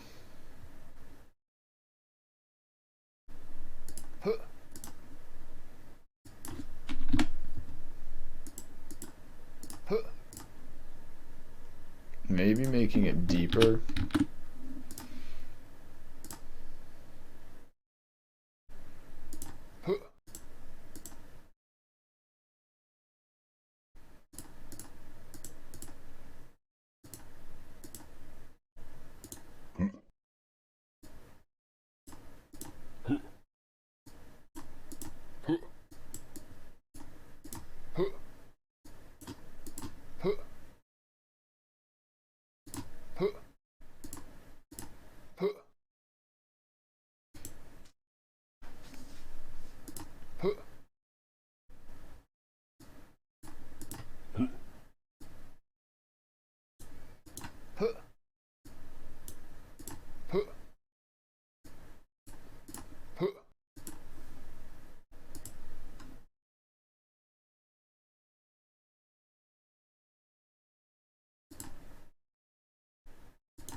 Does this EQ not do anything?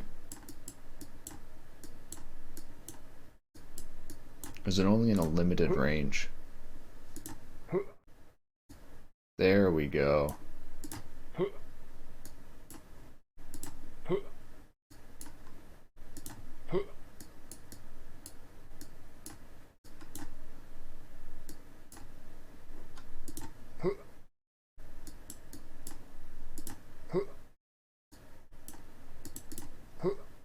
Yeah,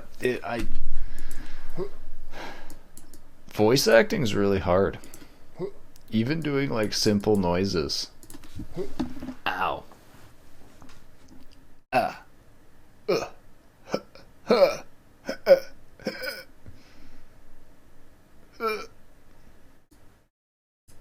Yeah.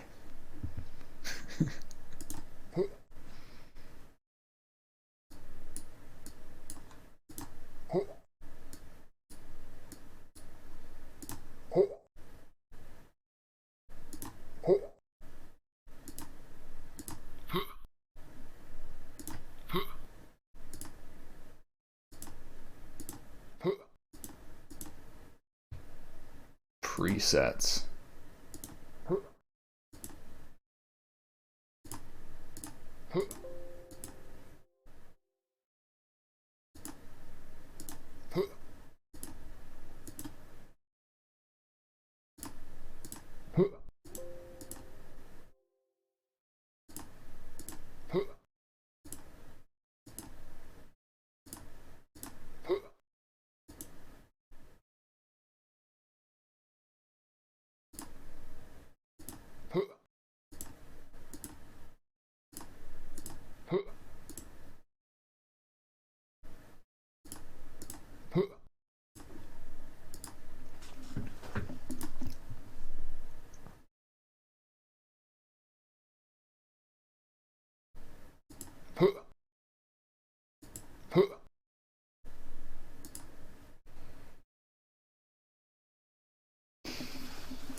How does that sound compared to the current one?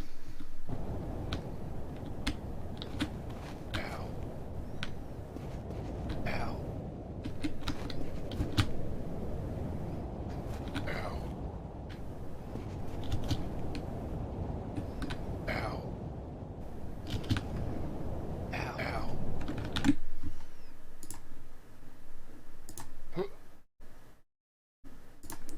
doesn't sound as good.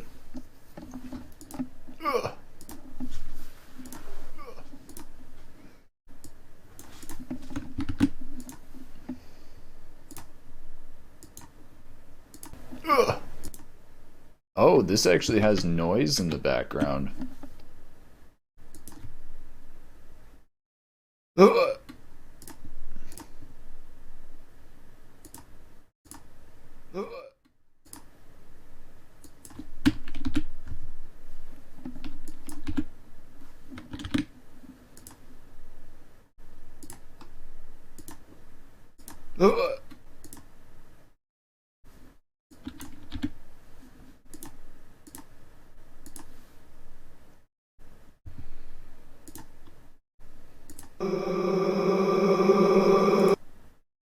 What the fuck is this effect? This is actually a great effect.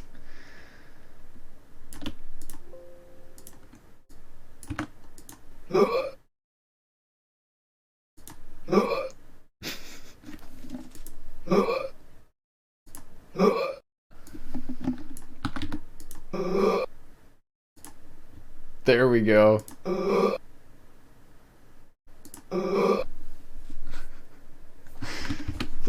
That's actually not bad.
So invert doesn't do anything in audio.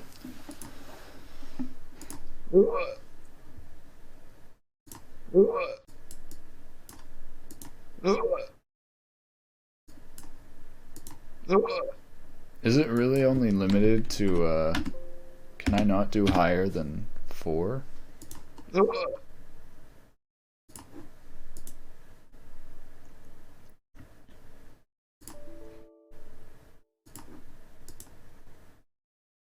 I'm just kind of looking through all the effects right now.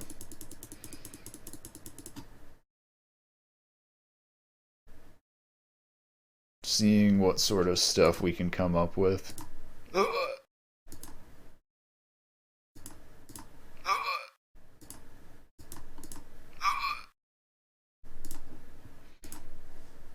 So a high pass makes it sound like radio.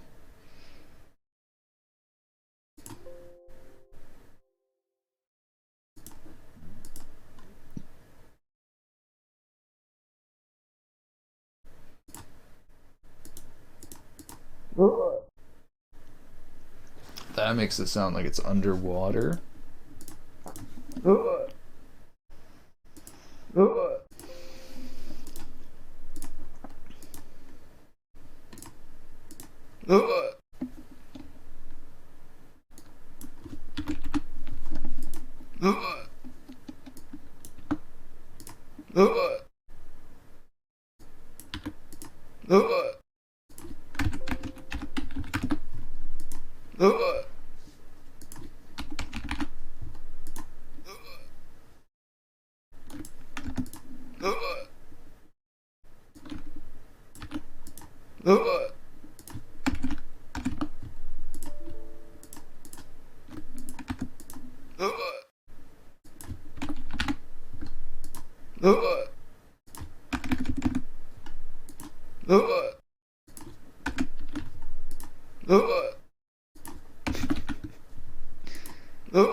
Oh, stereo track required.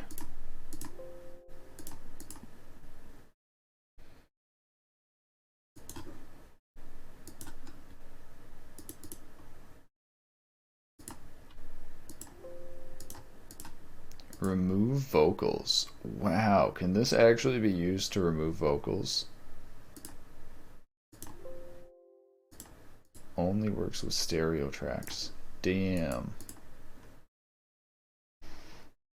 I think there's a way to make it stereo, but gotta detect it. Or would need to manually split it. Tended to be used on very short sections of damaged audio.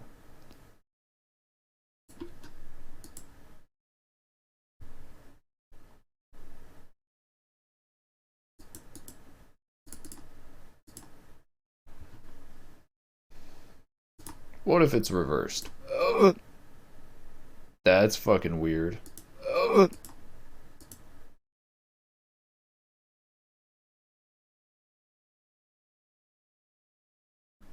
Maybe that's the noise. I think that's gonna be our ow noise. That's kind of weird.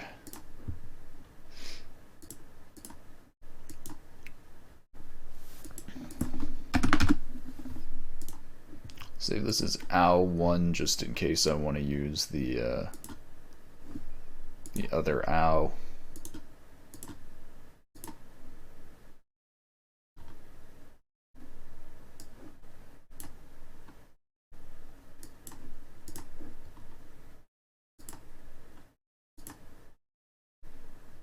Okay, let's see how loud this is.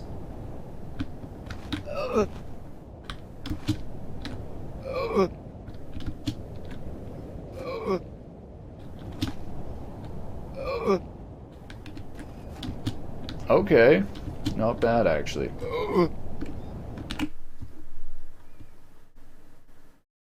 So I think I have it automatically set here to play with different volumes. Yep, so we're gonna turn that down. Maybe make the pitch lower.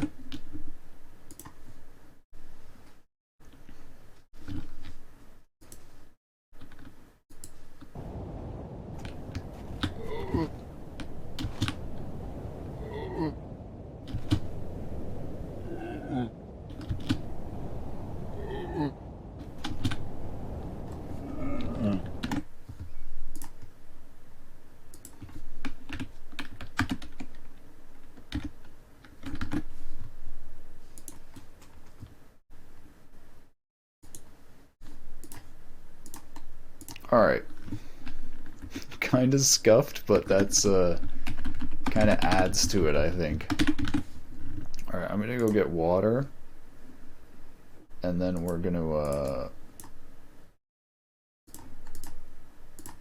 go back to the cave map and we're gonna add the footsteps to the cave map.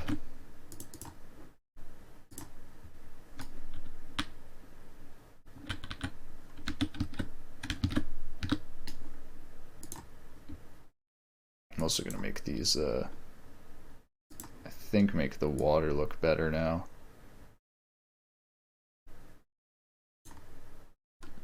I'm not sure what color the water should be.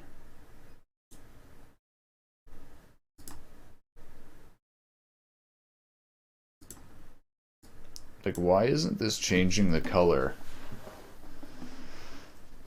of these particles? Am I not using a particle shader?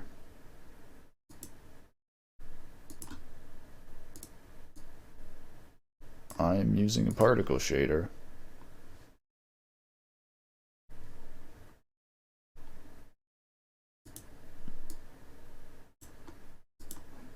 Maybe this is just like bugged.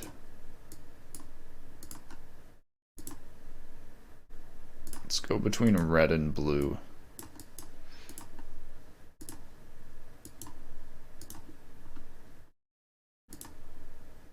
Maybe it's this like color over lifetime.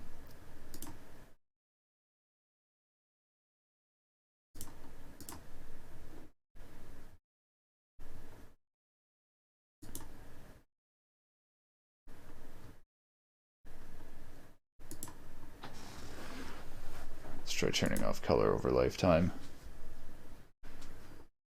I am actually confused. Is it because position UV color, like maybe the material's in the wrong? No, the vertex stream is in the right order. I have no idea why these colors aren't applying.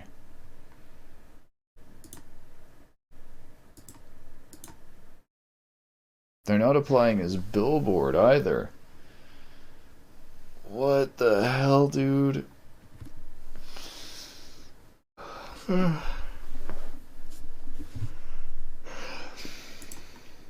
Is this a bug?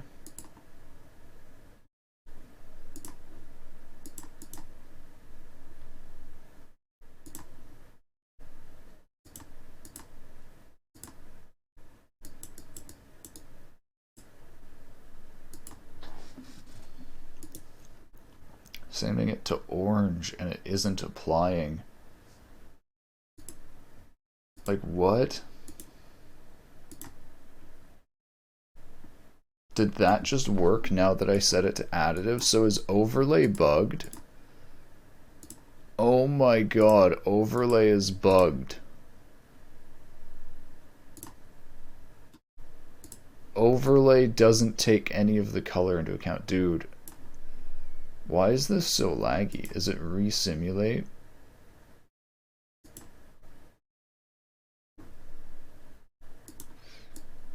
Yeah, re-simulate is what's making it lag. Oh my god, so this is bugged. So the overlay color mode doesn't work. Jesus Christ. Oh my god.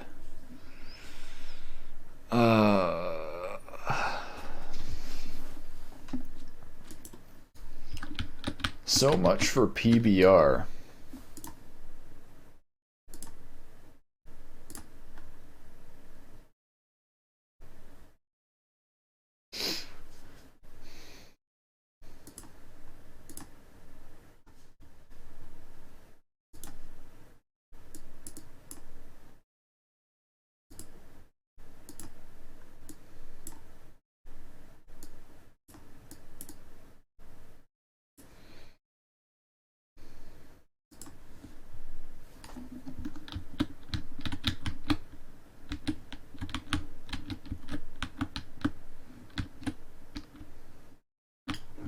Yeah, I really don't like the way the additive particles look. It's way too bright because there's no multiply or like alpha.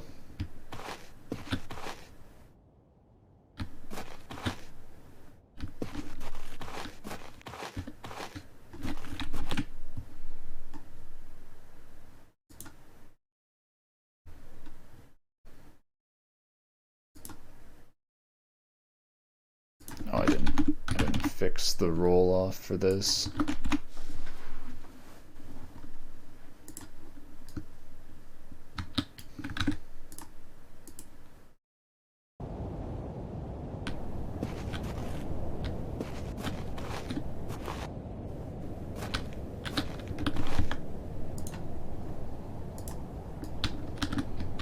Alright, how do we make these not look like a bunch of glowing things?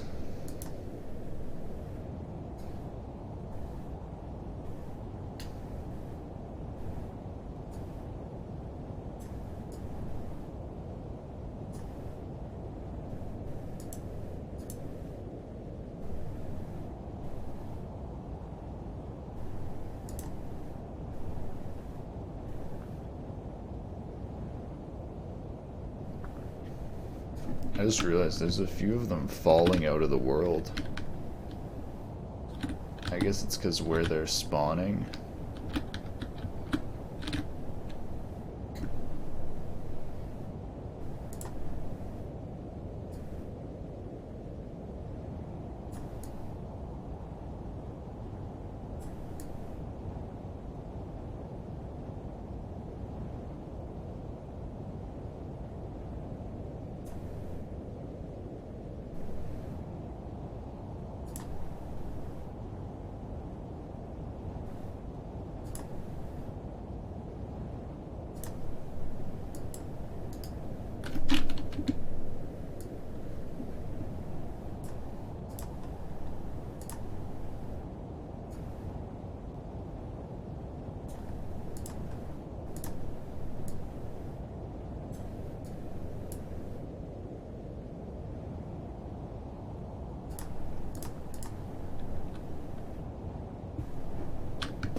Yeah, and the alpha blended has incorrect blending order. So that doesn't work very well either.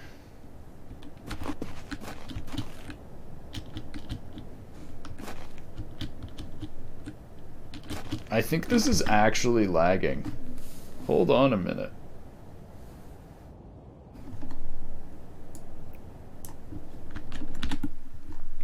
What is my FPS during this?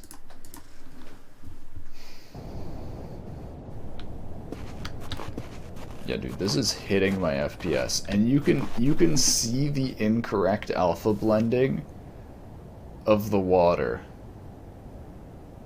God damn it, dude. Like, so the incorrect alpha blending actually doesn't show up nearly as much when you have proper pre-multiply alpha. Except they don't have proper pre-multiply alpha.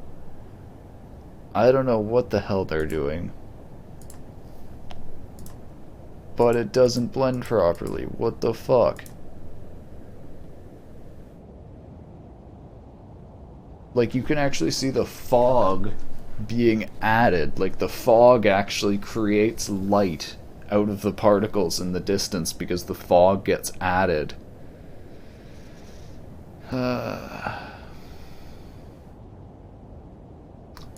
So the proper thing would be additive and multiply.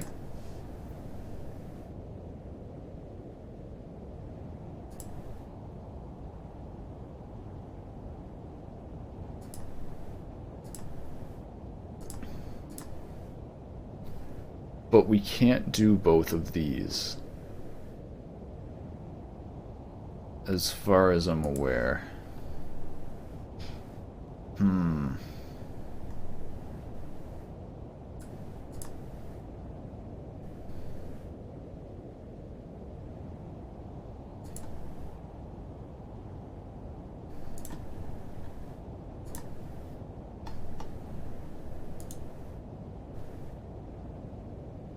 Maybe I could use the sinkhole texture for this.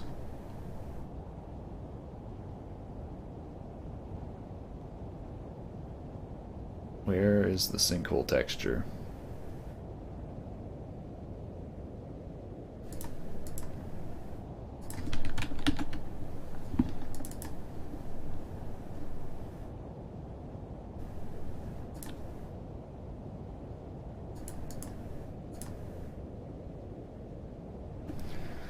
Oh my god, I hate these alpha blending issues. And like the way to solve these is to actually have multiply blending so that it doesn't, so that for all of it that's added it actually like subtracts and multiplies and darkens the stuff behind it. But that doesn't happen because of the way the Unity devs made their shaders. It's actually triggering. It's just like so disappointing because it's so close to PBR, but then you run into stupid issues like this that like completely ruin any look of PBR in the game. And it's just like, what the fuck? This can't be what the devs were trying to go for.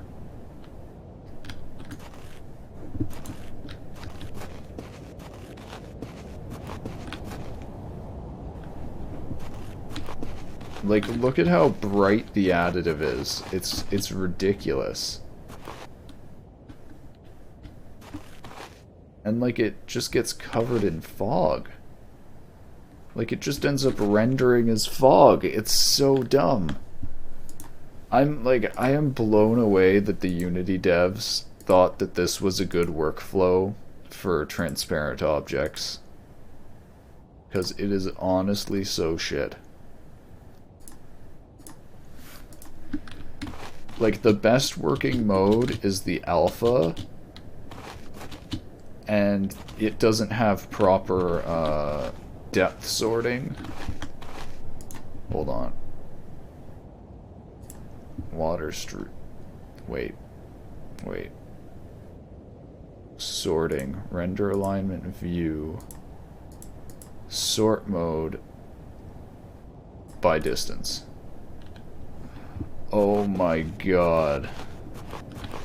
That just took off like 50 FPS, but it sorts now. It's actually sorting. Okay. Alright, I think that's good.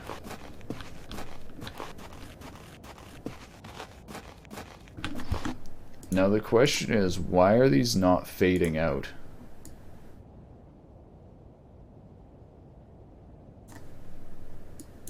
Are these not using the particle coloring?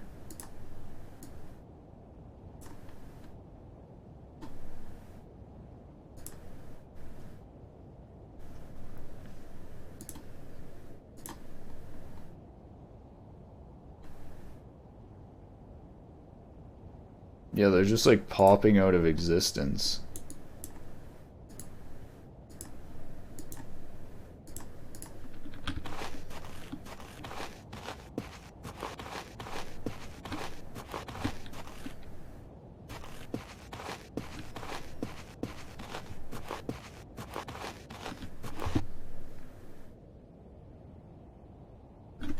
Why are... Oh my god, color over lifetime wasn't actually working.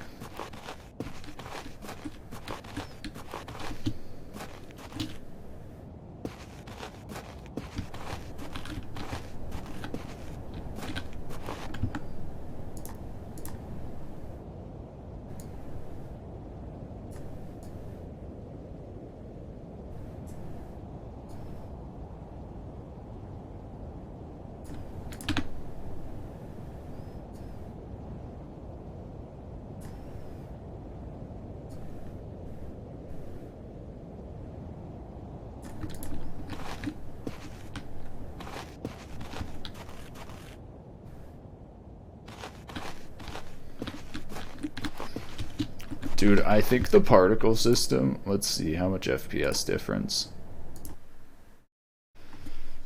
Dude, that one particle system takes up like 300 to 200 FPS.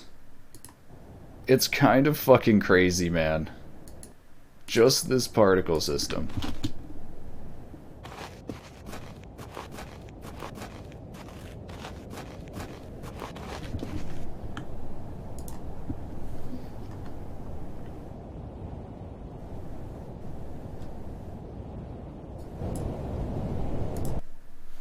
So let's fix a bunch of this audio stuff.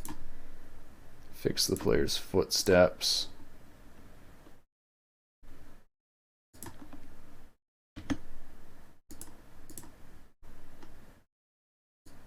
Try lowering the pitch of the footsteps because we're in a cave.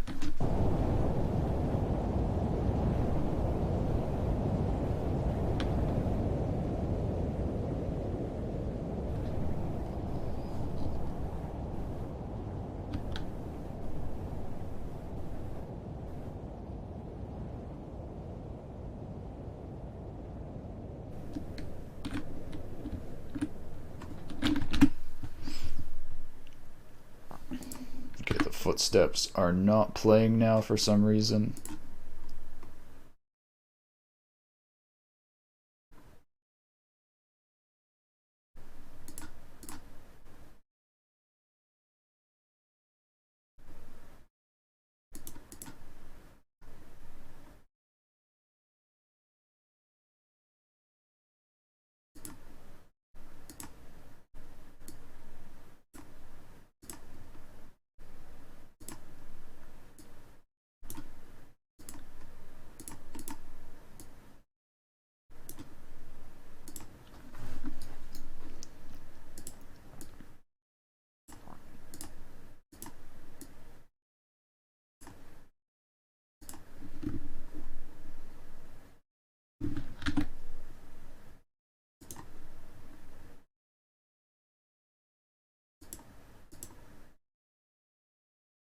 Is there something wrong that the footsteps aren't playing?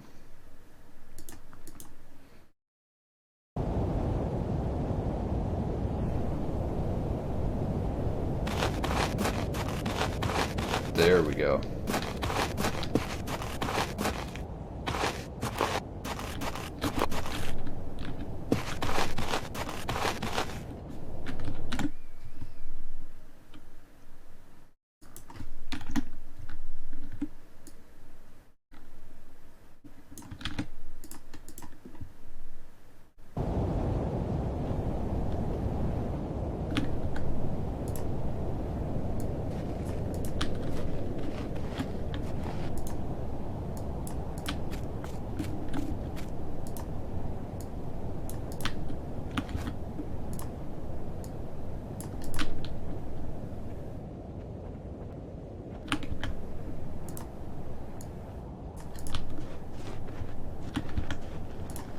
So maybe I actually want higher pitch for this.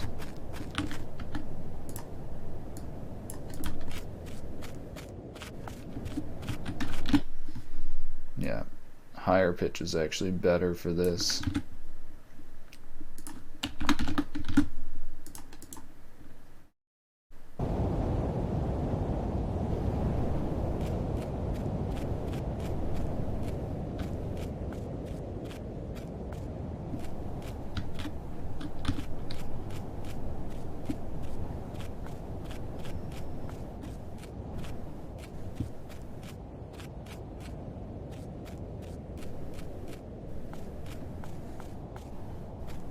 Oh, I just found a bug. If you point the view downwards enough, you go backwards.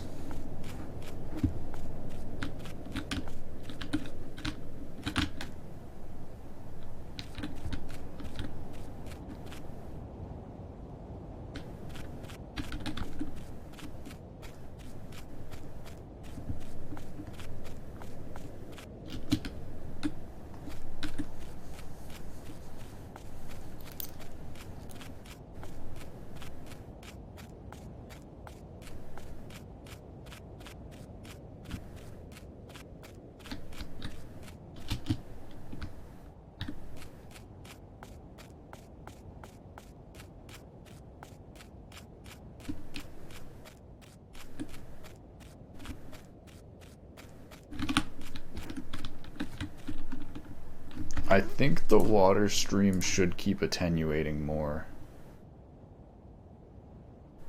I'm not sure if it is.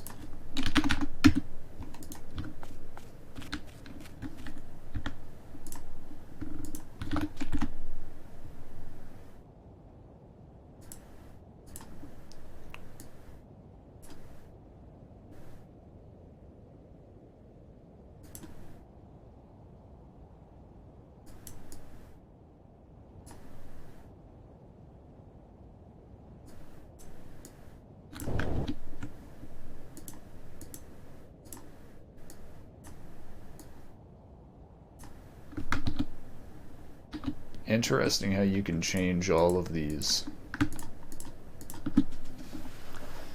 I kind of want this to go down to the end.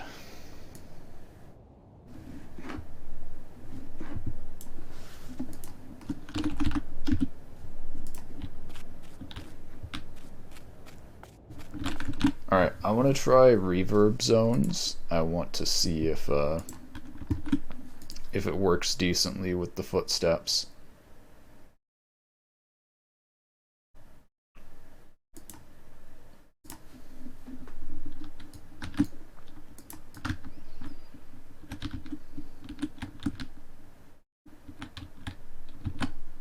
Oh, I feel like it's gonna be really bad with the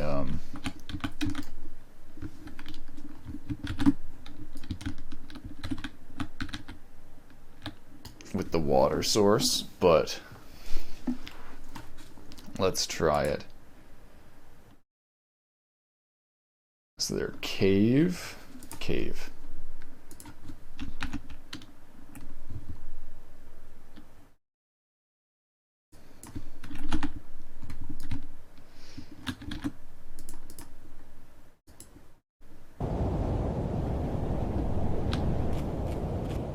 Oh my god, it actually does have a cave effect.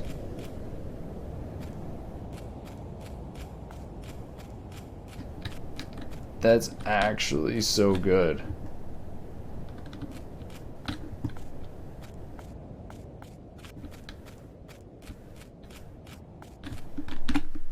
Okay. So are these different? Yeah.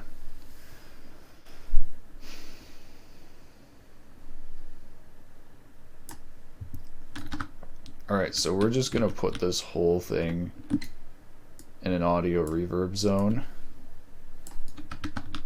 because the whole thing is a cave.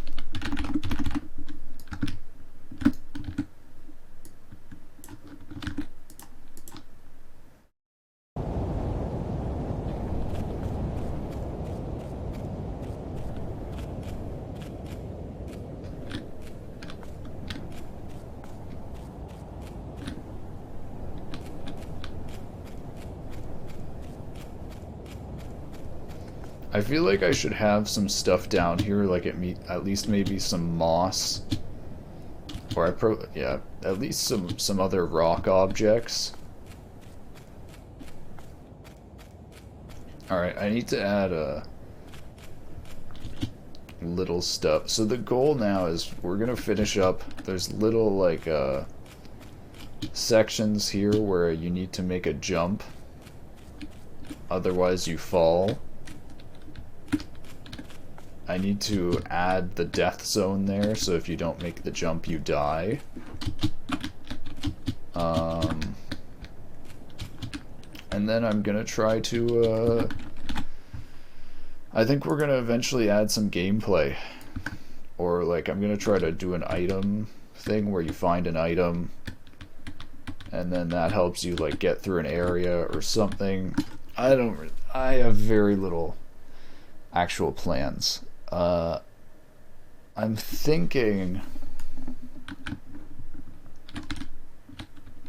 So I'm thinking you go through this like crevice, then the caves get smaller, and you go through another little area or jump, and there's like way more crystals and stuff.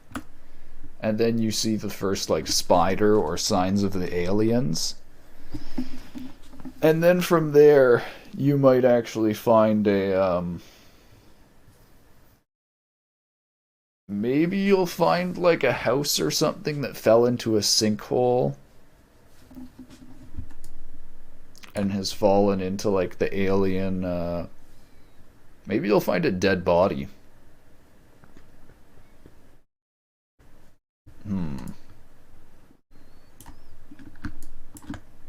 Anyways, the basic gameplay so far is literally just avoiding like death zones, just like jumping over gaps and stuff. But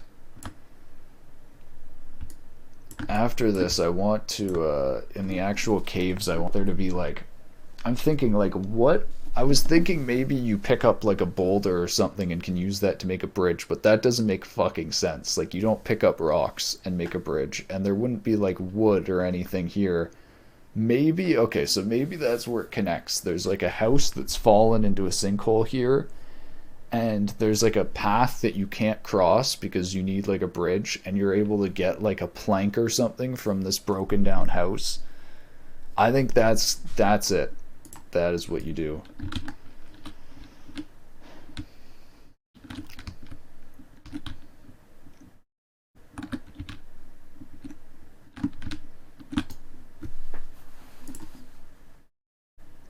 So I think I want to make one of the crystal spiders and animate it. I think that start working on actual like enemies or creepy NPCs. Hold on though, I'll be right back. You go get some water. I think we're gonna add the death zones to these holes.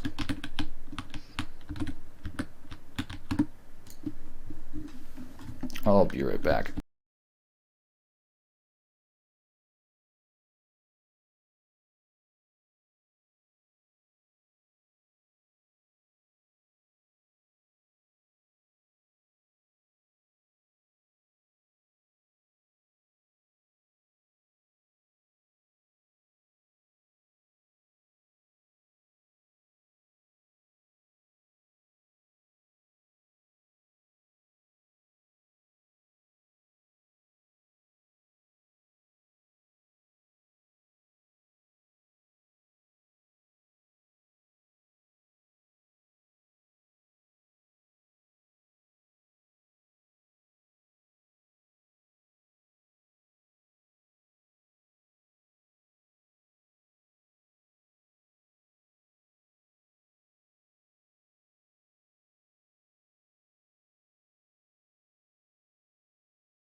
Alright, so first of all, we're going to need to put a checkpoint here.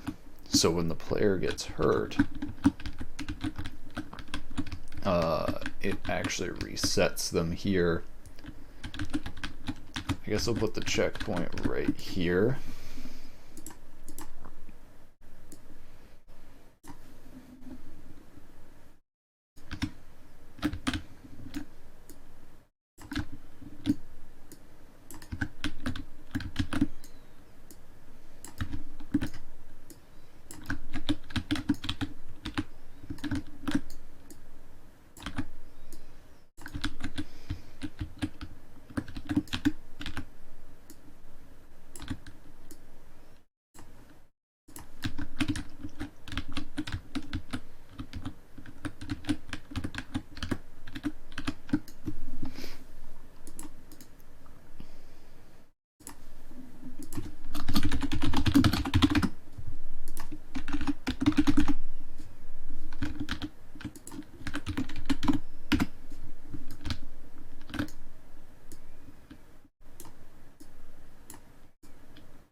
Actually, the checkpoint is going to be up here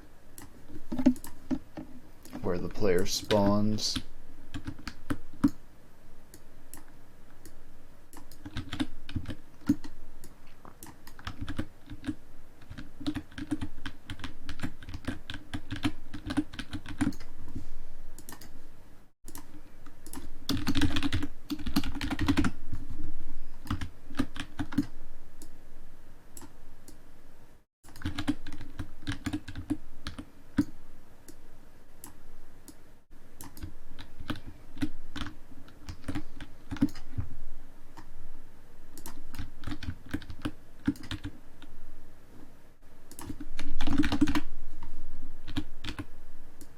Oh my god, I just realized the reason my player was turning the wrong direction is because I had the player rigid body rotated a very slight amount.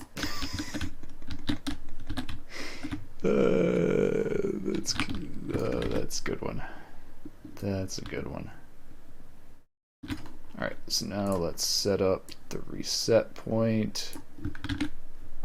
And let's check if this works.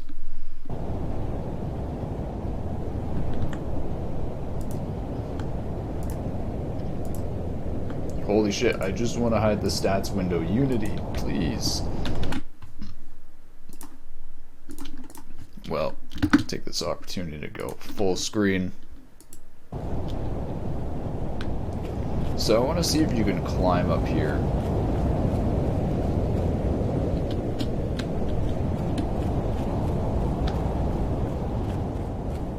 Okay, I should probably fix that so you can't climb up here.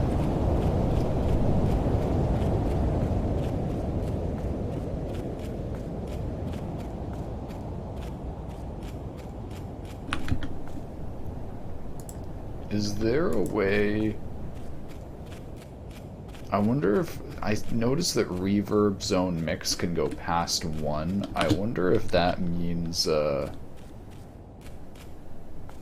you can increase reverb.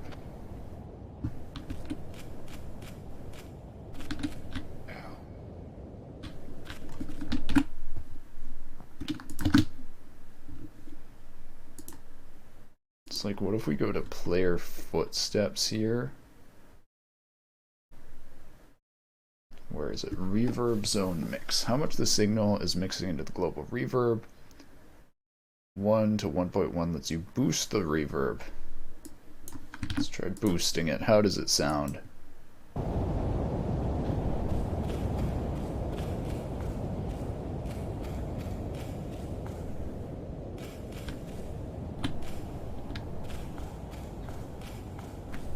That's good.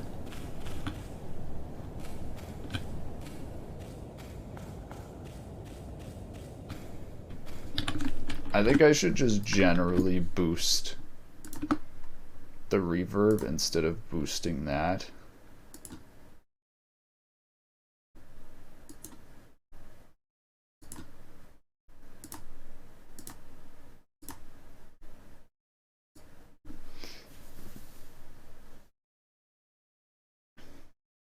Like, where would I turn this up?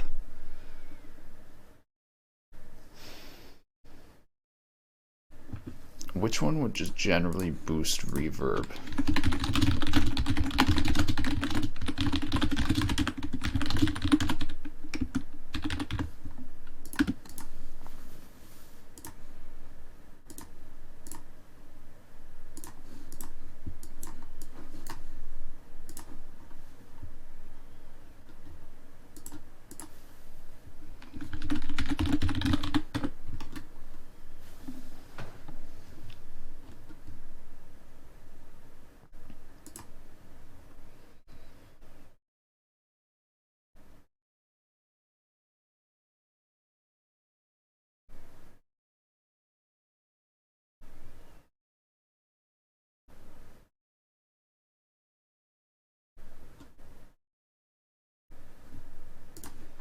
Alright, so I think we can just like turn it up.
Oh yeah, that sounds good.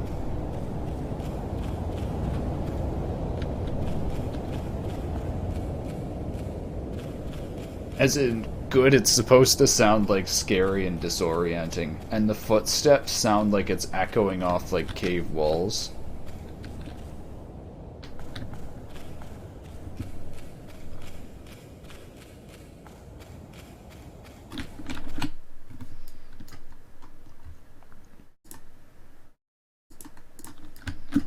Alright, now let's put the other stumble zone in this gap.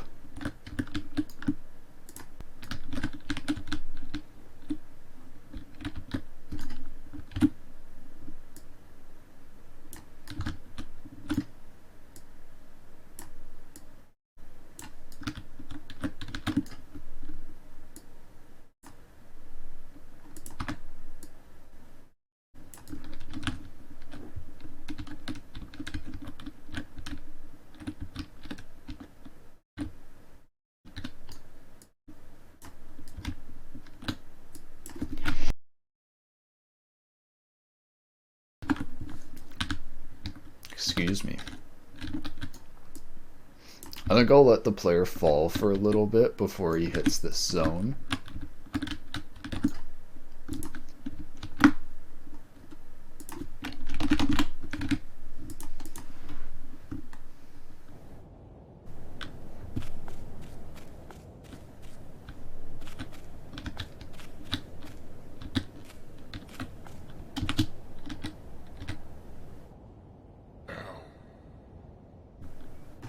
Oh, I forgot to put the reset point in the right spot.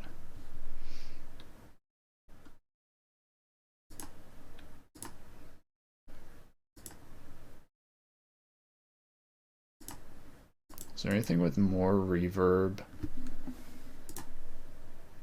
than the cave?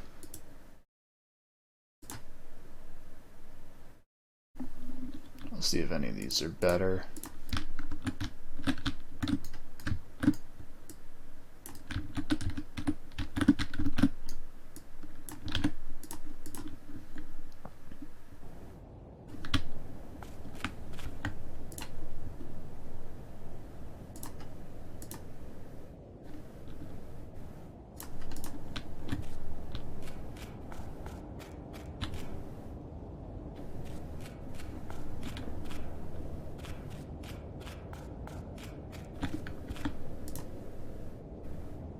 Sewer pipe is actually really good.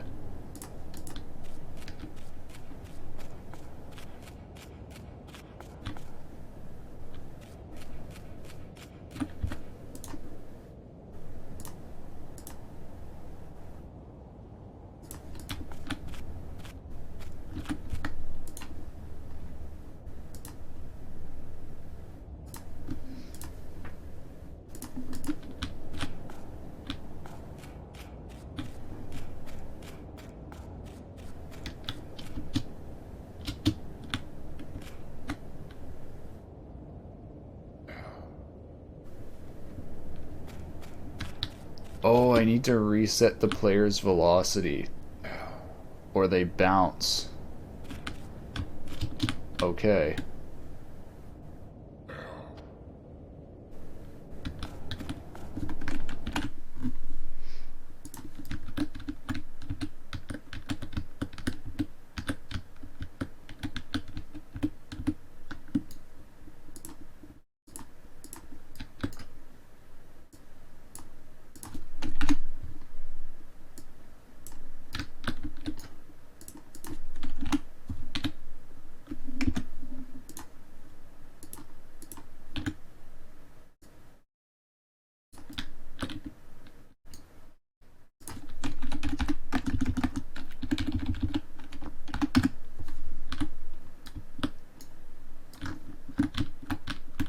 I also need to check this one. Does this place the player in the right direction?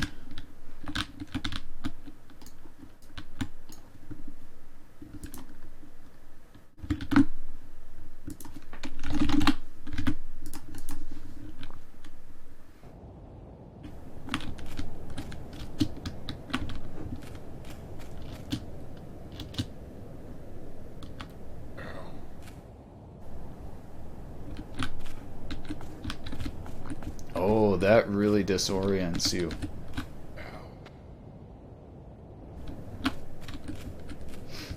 Okay, yeah, so I should have that place you...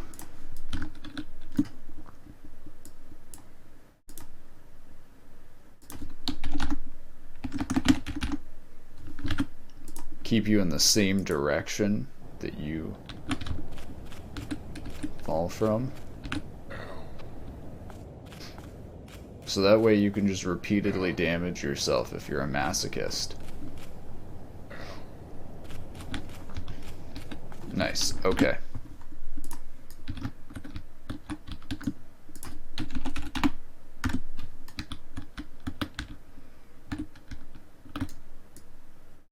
Now let's script it to reset the velocity.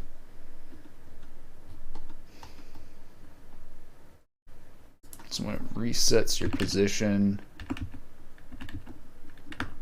stops animating, it will reset your velocity to 0.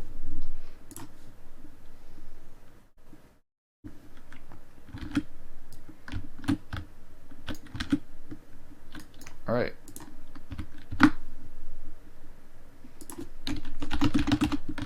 So I'm actually curious, like, how long does it take? How long will it take to do these first beginning sections? I actually don't want there to be too much walking.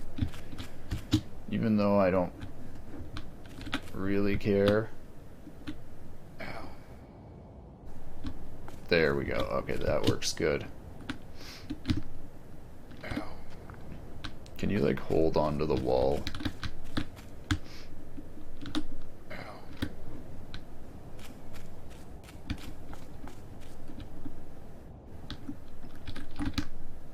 So you can kind of like grab onto the wall, kind of like make your way across. And if you die, does it reset you or bug you? Probably, because it hasn't generated a checkpoint. Oh, never mind. I guess it did register the checkpoint in static. Okay. Nice. So we're going to use sewer pipe, because sewer pipe sounds pretty good. And we're going to start designing the rest of the map now. After this part. I feel like I need to make it less of a walking simulator. I wanted it to be very simple and be a lot of like walking, but this is almost like too much walking. I feel like the beginning part, like right here, isn't bad because it's like disorienting, and this is the first actually scary part of the game because like all the water's rushing past you and it's really like yeah, just disorienting. You go from like the wide open space to being like cramped and not really knowing anything. And then you just kind of have to find, yeah, I guess this is okay because it's kind of like a maze. You're kind of like working your way through here. And then this chasm is kind of cool because you hop like a huge chasm. But yeah, after this, I should reduce the walking here. I should have you walk down here and then it immediately gets to something else. Like what should be the next?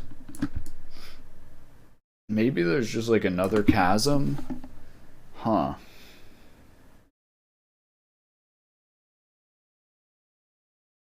Maybe like a big opening or something?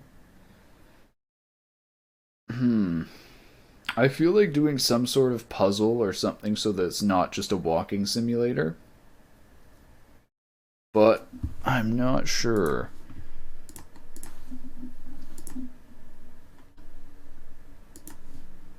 Like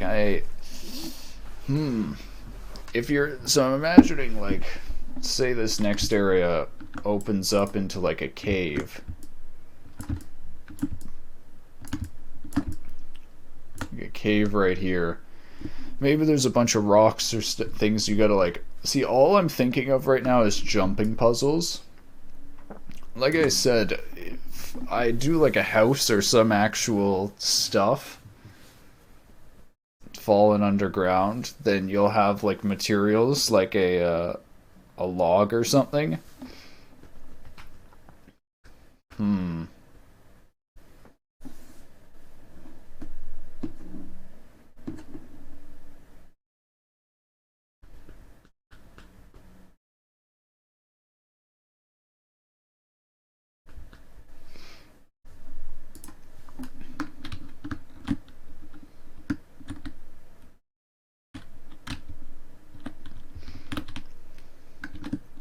I kind of want to do another chasm right afterwards.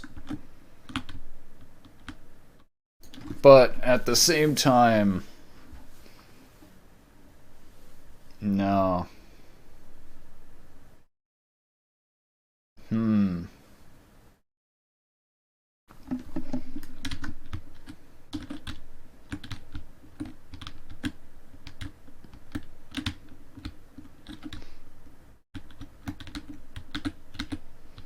I also realized maybe I should put like a light shining down here.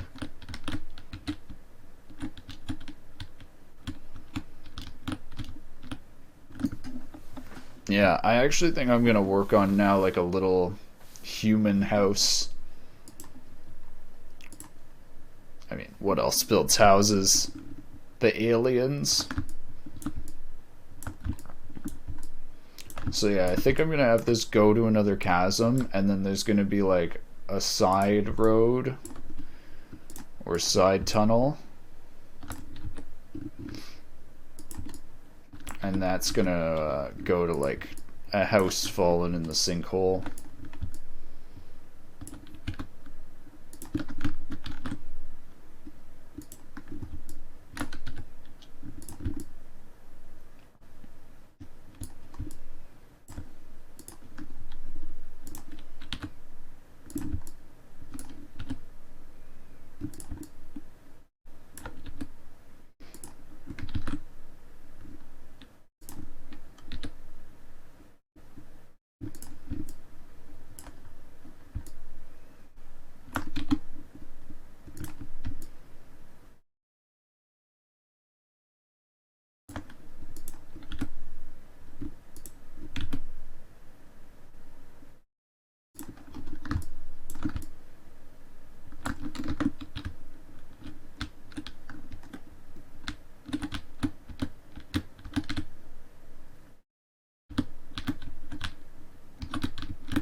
So I've gotta decide. I think it's just gonna be a bunch of like fallen stuff from a house. I don't think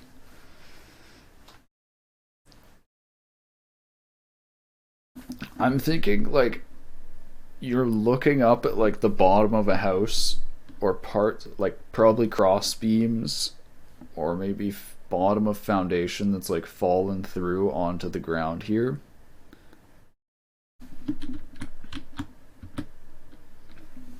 Hmm.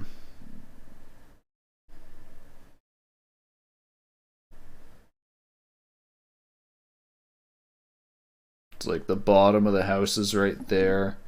There's like a hole in it with some light shining through and debris from the house here.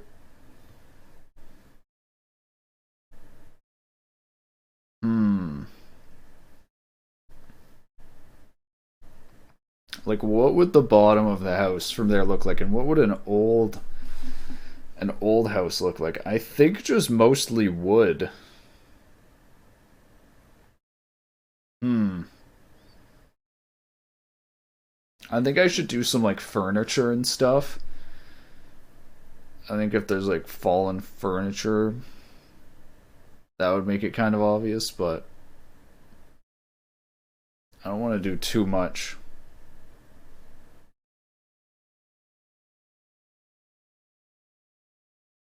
I'm honestly thinking I could just make the look of a house with a bunch of cubes and just do it really, really easily.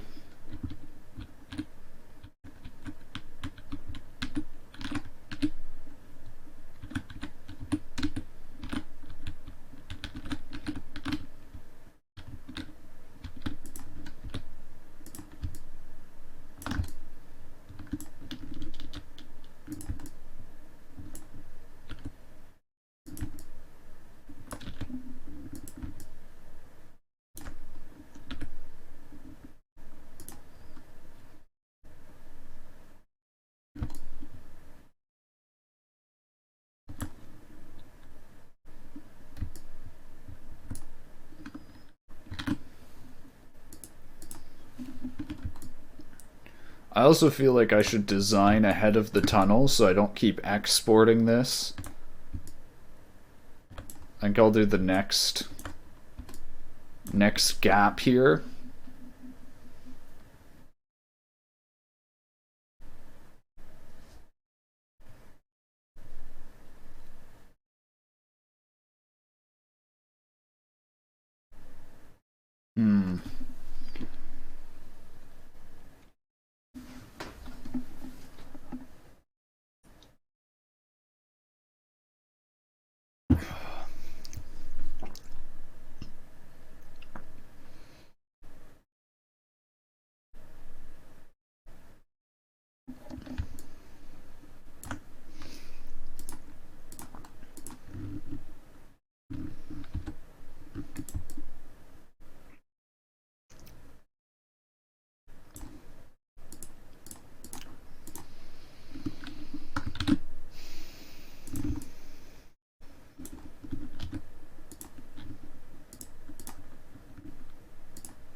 I could also do this with like a cube.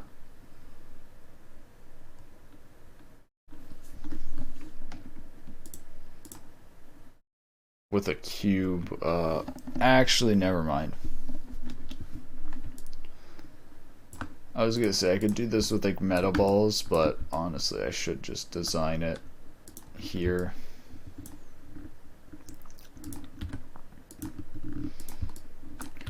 A bunch of the vertices so it isn't a constant cube though.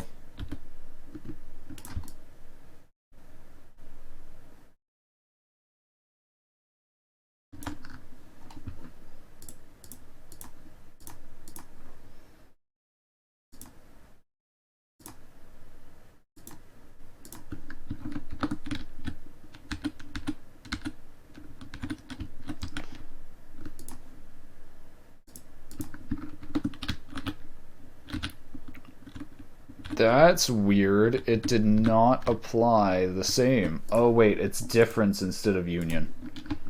Derp.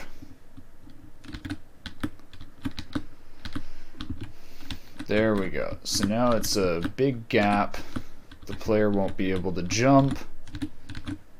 He'll need to get the some wood from here. Teach him to use teach the player to use items. Or I guess a simple item puzzle.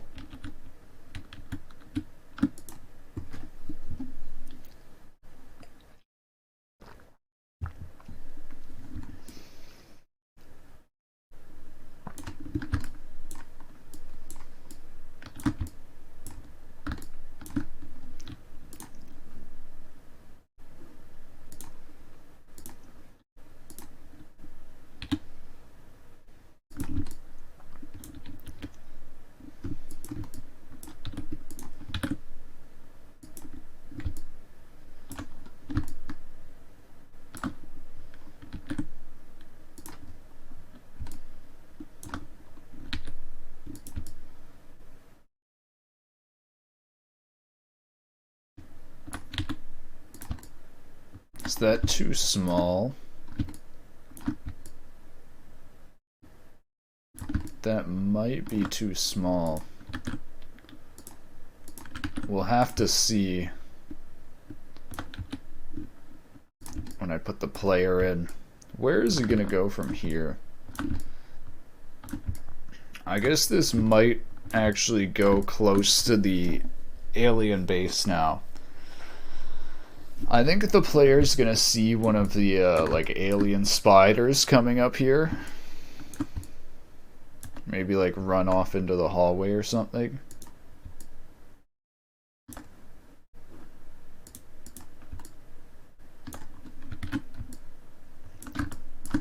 I think I'm probably gonna work on the alien spiders now. Do a quick little. I might use Unity's animation system to make a little animation of some legs moving, or I might do it procedurally.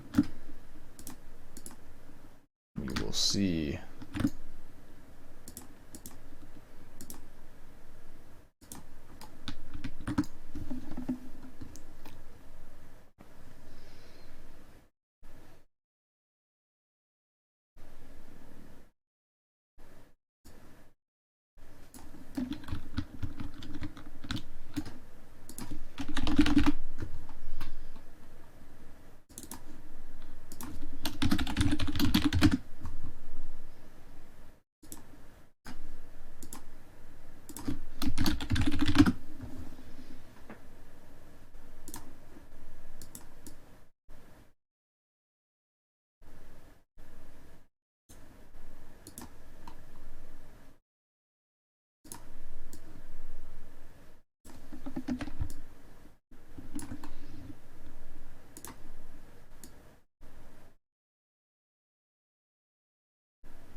So I'm remembering the issues I had with Unity's animation system. Trying to do the drifting, but we're trying to do that. When was I testing the animations? I think it was in the test ground project, actually.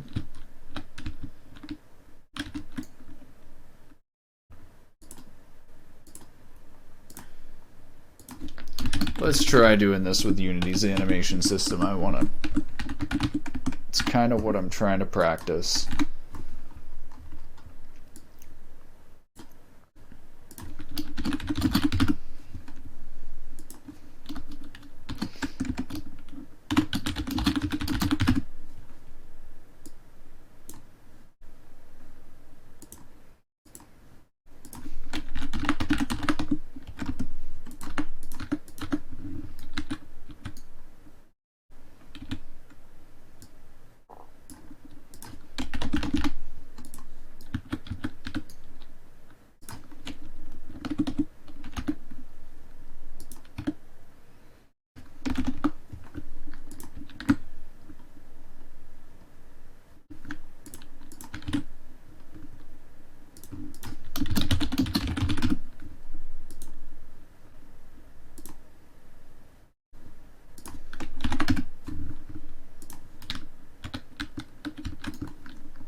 So, the other thing I'm deciding is I think I should do like an eye or head. the spiders at the beginning, I'm just gonna do legs.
Alright, I seem to remember running into some bugs before trying to create these animations. It automatically used the new state machine system when I just wanted to use plain animations.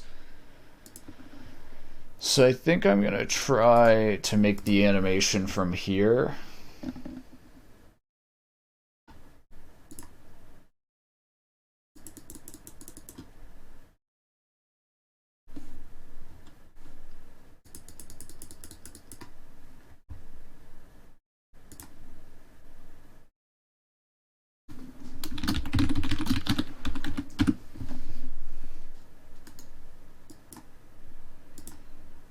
Go to debug, switch that to legacy, wrap mode loop, add an animator, or just animation.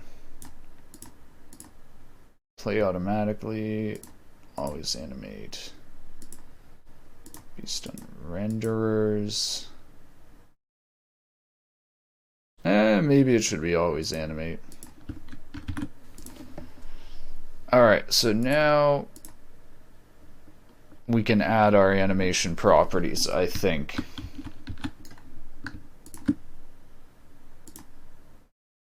Object reference not set to instance of object. This is what I was afraid of.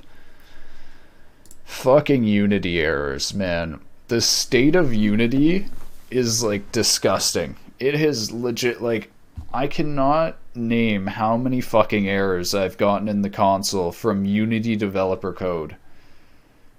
It is so ridiculous. Holy shit. So does this just not work, or is it just an error? Okay, so it works. It works, but it doesn't actually... Oh my god. So is there a way for me to... Oh my god, why does this trigger errors in the console every single time?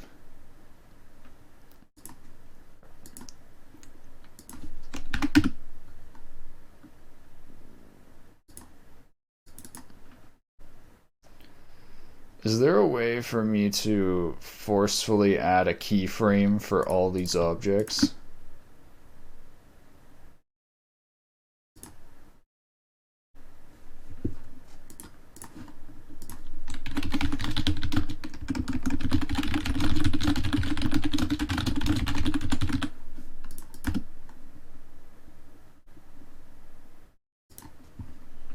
Maybe I have to click something like here. Oh, here we go. Add key. Okay.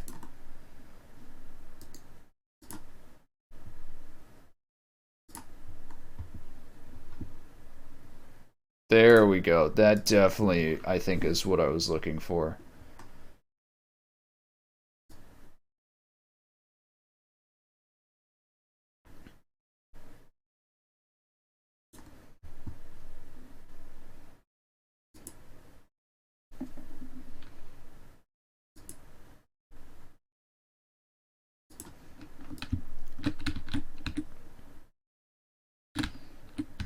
So how is the walk animation going to be? Is it going to maybe be alternating?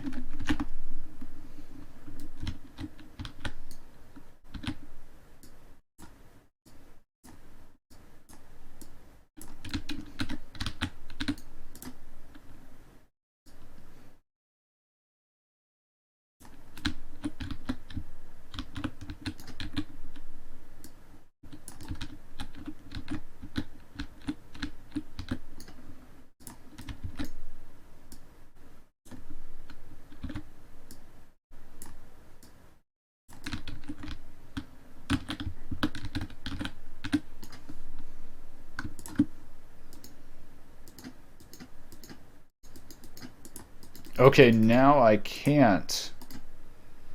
Oh, oh shit. That just reset it. Oh no. Oh my god, what the hell is this? So I can't do keyframe recording or it runs errors in the console. Jesus, Unity devs.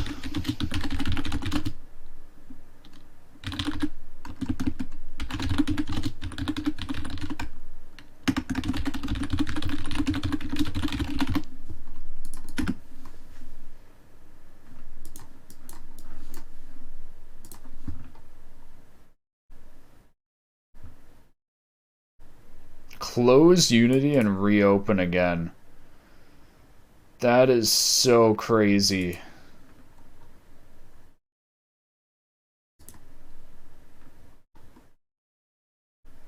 Thanks for the follow, Cheese 500.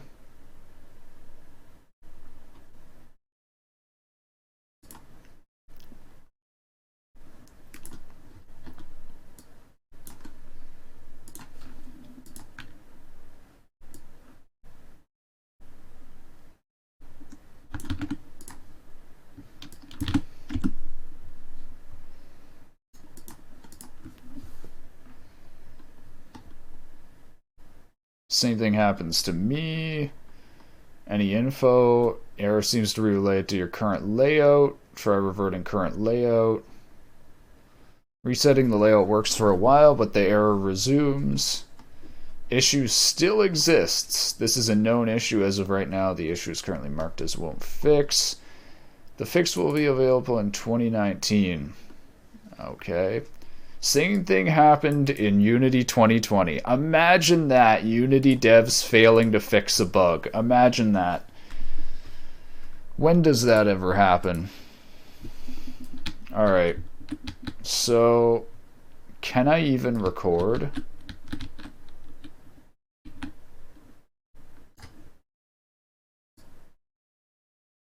Okay, recording does work. It just fills up the console with errors. So I mean it's not the end of the world.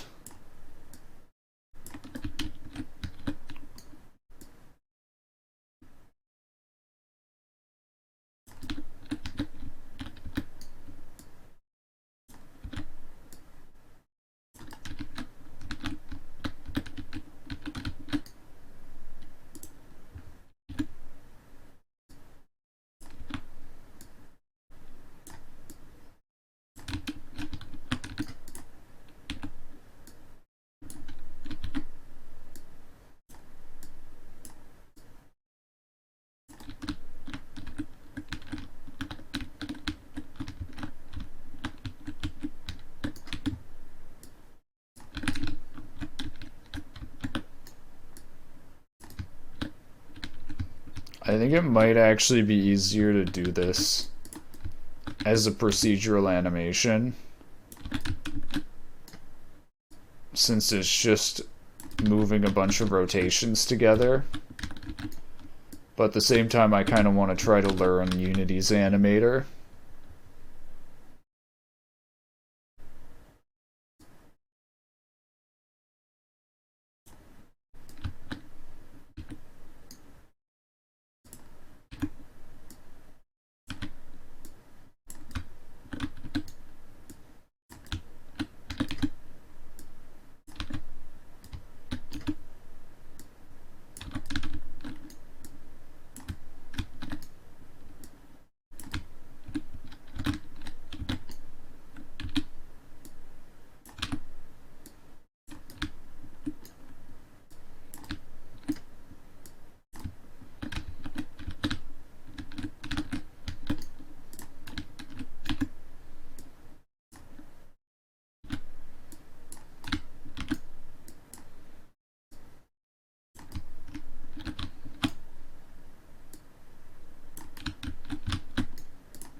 Now, what if I make it ping pong?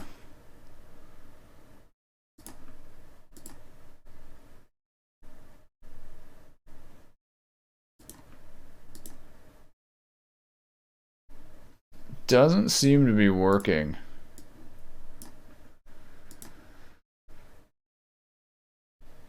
Doesn't seem to be ping-ponging. It does not seem to be ping-ponging.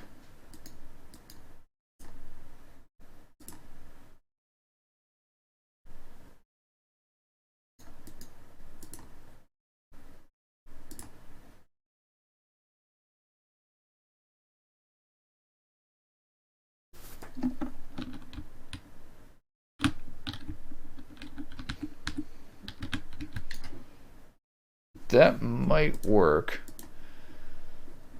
I'm just really confused. I guess this isn't being applied.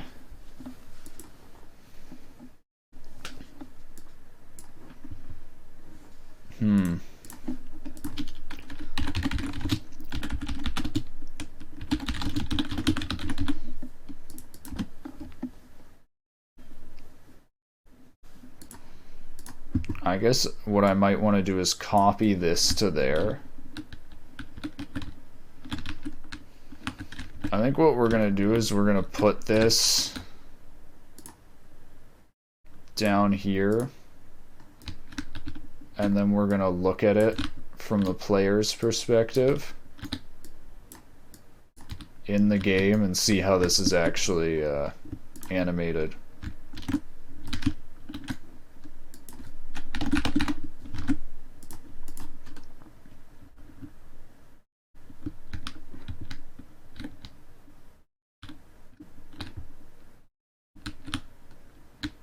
It's not animating.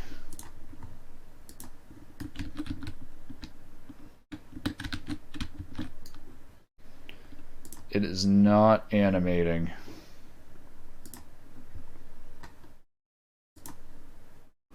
Play automatically.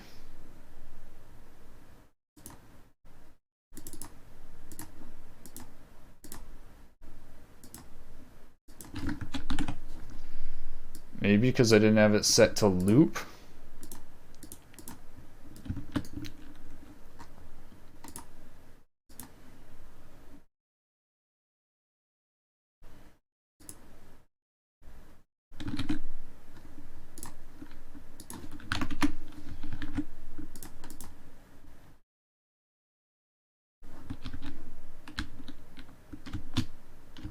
Alright, kind of. Let's see how ping pong looks. Okay, so the clip doesn't change until I reload.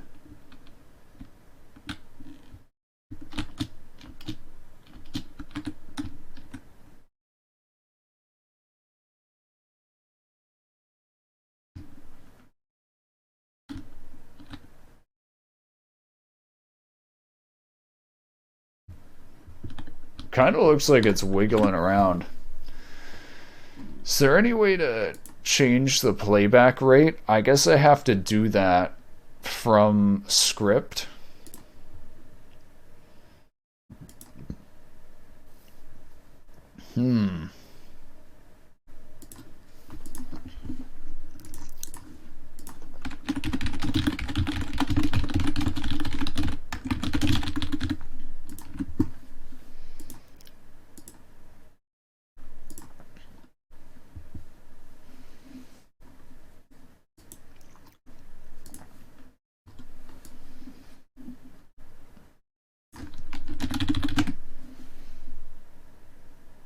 Is this an animator or animation? This is an animation.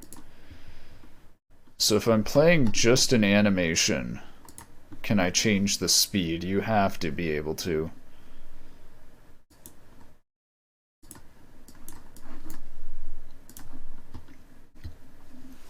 Clip is playing, local bounds, play, stop, rewind. Oh my god, is there really no playback rate?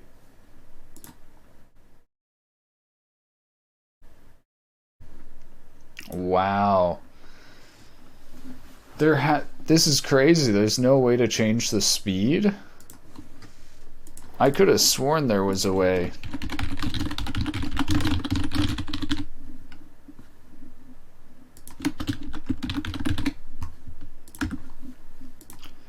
Maybe I'll try an animator. No.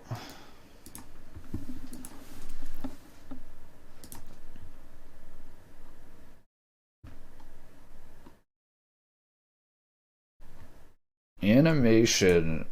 Oh my god, under debug.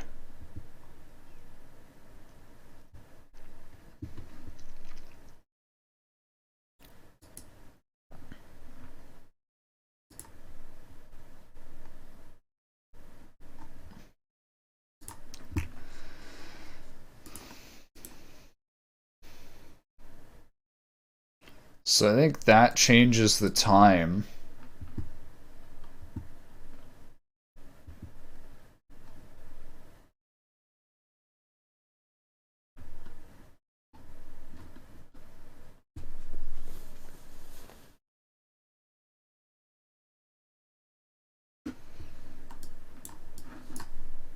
So there's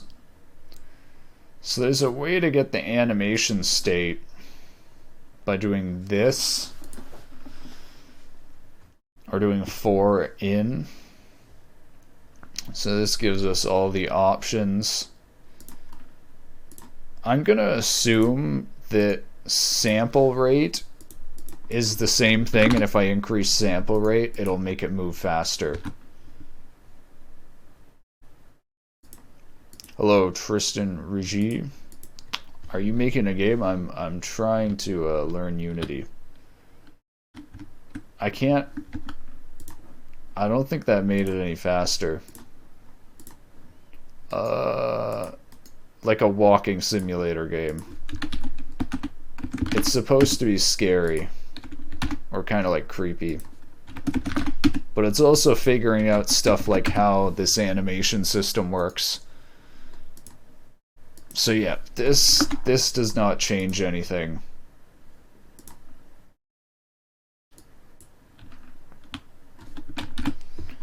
Yeah, so that is not how I change. Okay, I don't think Unity's animation system is really good. At least for this. What I should have done is I should have parented these all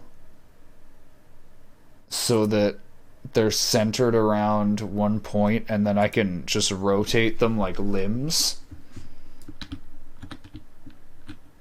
But at that point, I think it's actually easier to just do this procedurally.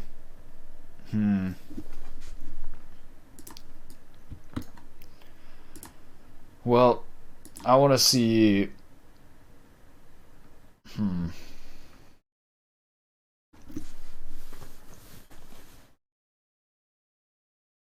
Yeah. I definitely think procedural is the way to go.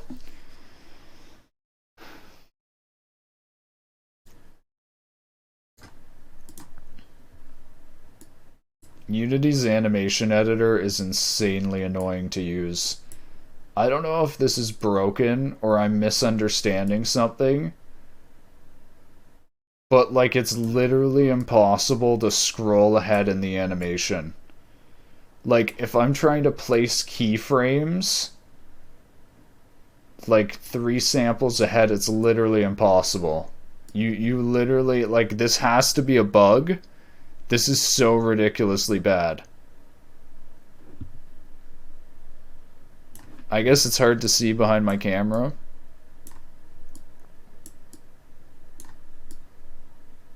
So you've got keyframes along here, and if I want to place a keyframe, so you see I'm placing keyframes every 10 frames. I can't move the cursor larger than 10 frames ahead. I literally can't place the next keyframe because Unity's UI is either bugged or like I can't believe they would design it this way where you can't like you can scroll with mouse. Oh my god, there is nothing that tells you that you can scroll with mouse. I figured it out. Man, this is not an intuitive UI. It is not intuitive. I've spent over 7 years with Unity. I don't even get to learn everything. Still to this date, trying to make a biped type thing. I'm trying to make like a spider type thing.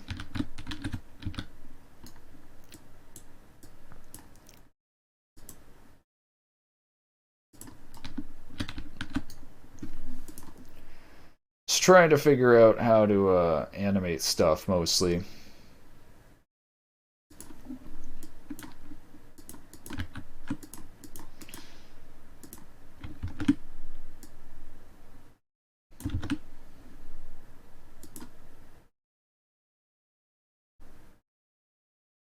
That might work.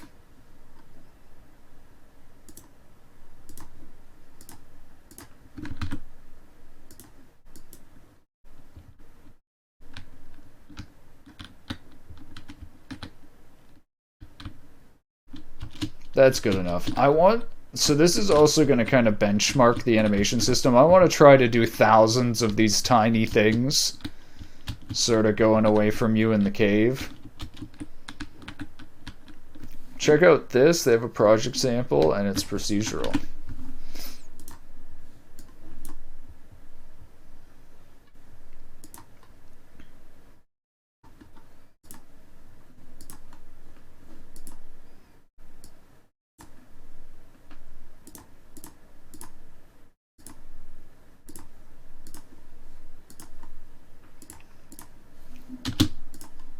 Extend our previous procedural boss prototype and walk you through the setup for a procedurally animated bipedal character using the animation rigging package. So what's really funny is that these videos normally look so goddamn great, and then it is not at all this easy to actually do in Unity. And learning more, like, it doesn't actually apply to when you're trying to actually on our make Unity the game. Learn website, and you can find a link to it and this downloadable project in the video description.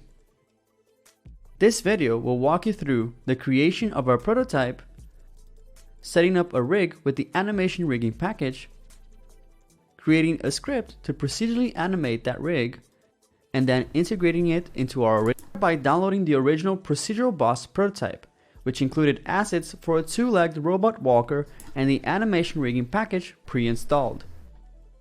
The model for our robot walker includes multiple skin meshes and a hierarchy of transforms called the rig or skeleton.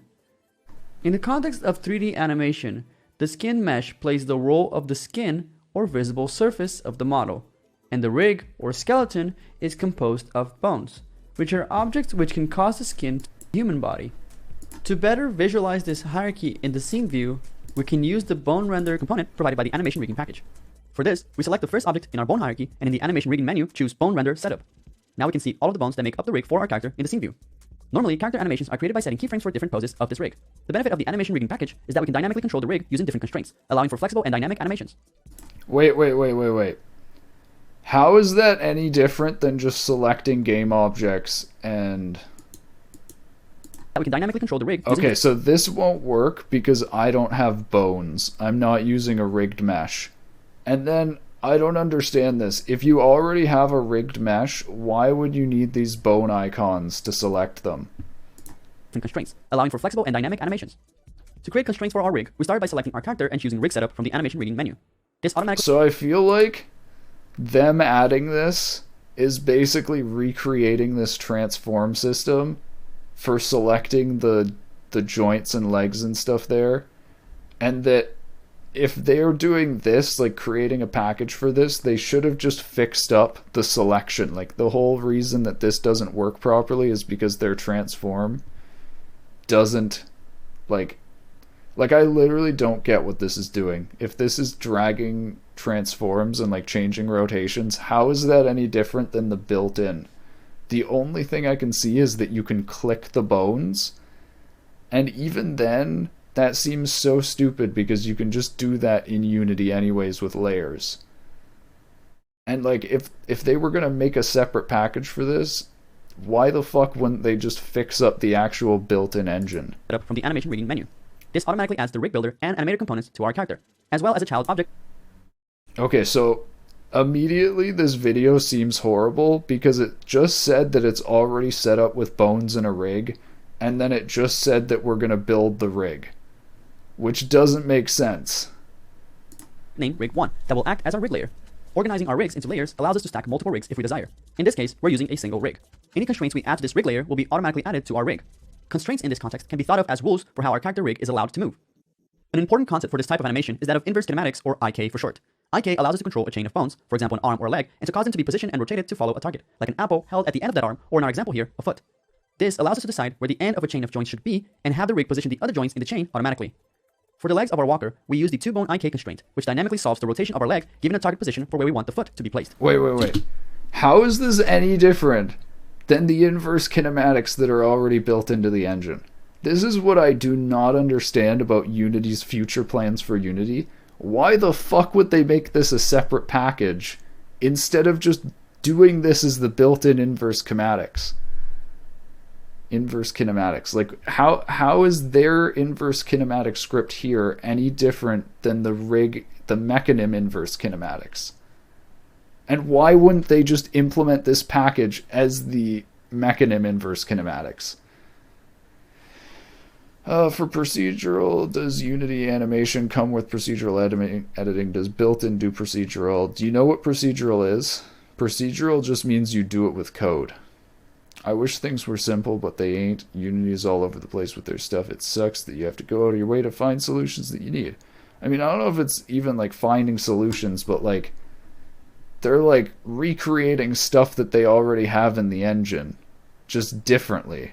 Which is like, why the fuck would they do that instead of just fixing what they already have in the engine? To do this, we only needed to set up the tip transform, and then right-click on the component and choose Auto Setup from Tip Transform in the drop-down menu. This created a target and a hint game object that we use to control the leg. The target object acts as a position of the foot, and the hint object tells the leg in what direction to bend. Alright, how is that, like, I'm actually so confused. Let me look this up. How is that different than mechanim? Unity rig package.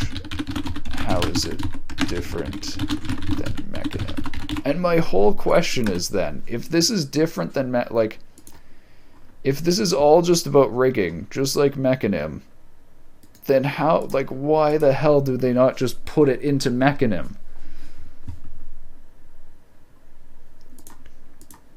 It's like the terrain, advanced terrain editing. Why the hell did they not just put the advanced terrain editing tools built into the engine? Why is it a separate package? It does not make sense. Alright, so they have one of these horribly documented pages for the animation rigging package. Allows the user to create and organize different sets of constraints based on the C# animation jobs API. This includes deform rigs for such things as character armor, accessories, and much more. World integration. That does not explain how it's different than mechanim. Because they're still in development. Then they shouldn't release them. Like, if they're still in development, then they shouldn't release them. That's the whole, like, thing we're running into with the universal render pipeline not supporting half the things it's supposed to. Or, like, HD render pipeline not even supporting fucking terrains. Like, I don't get how that's considered, like, okay for an AAA engine to literally release new renderers that don't perform complete rendering. Like, it's actually fucking nuts.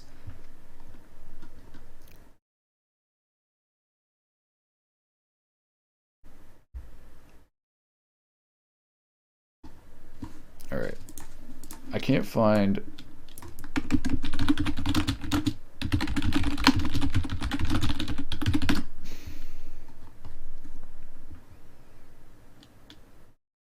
I can't find any actual good documentation on this.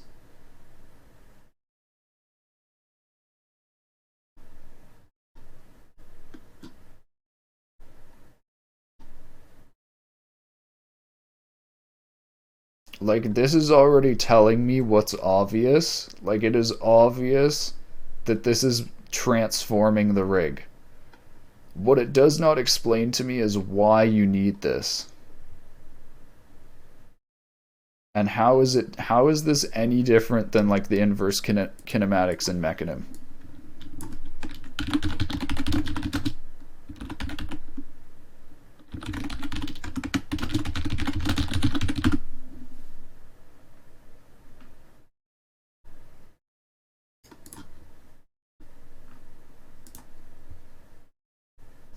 Might have to find some other way of doing it than the video I sent. I mean, like, I'm asking questions about the package that you just sent me. Do you have like, you sent me this package, so I kind of assumed that you knew about like this animation rigging.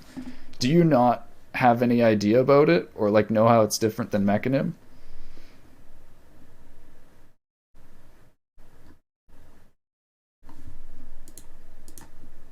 Or did you just literally send me a preview package that you yourself have no idea about?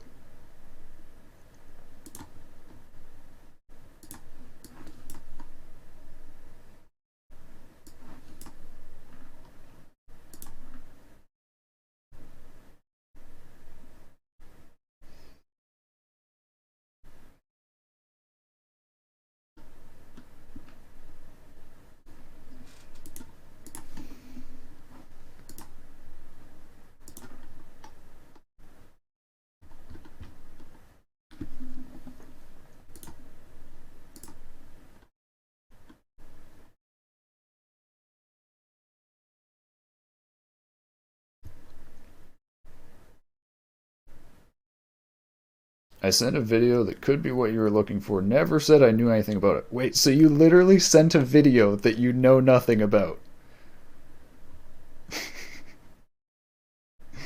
It's kind of weird, man.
Alright, I'm gonna go have lunch.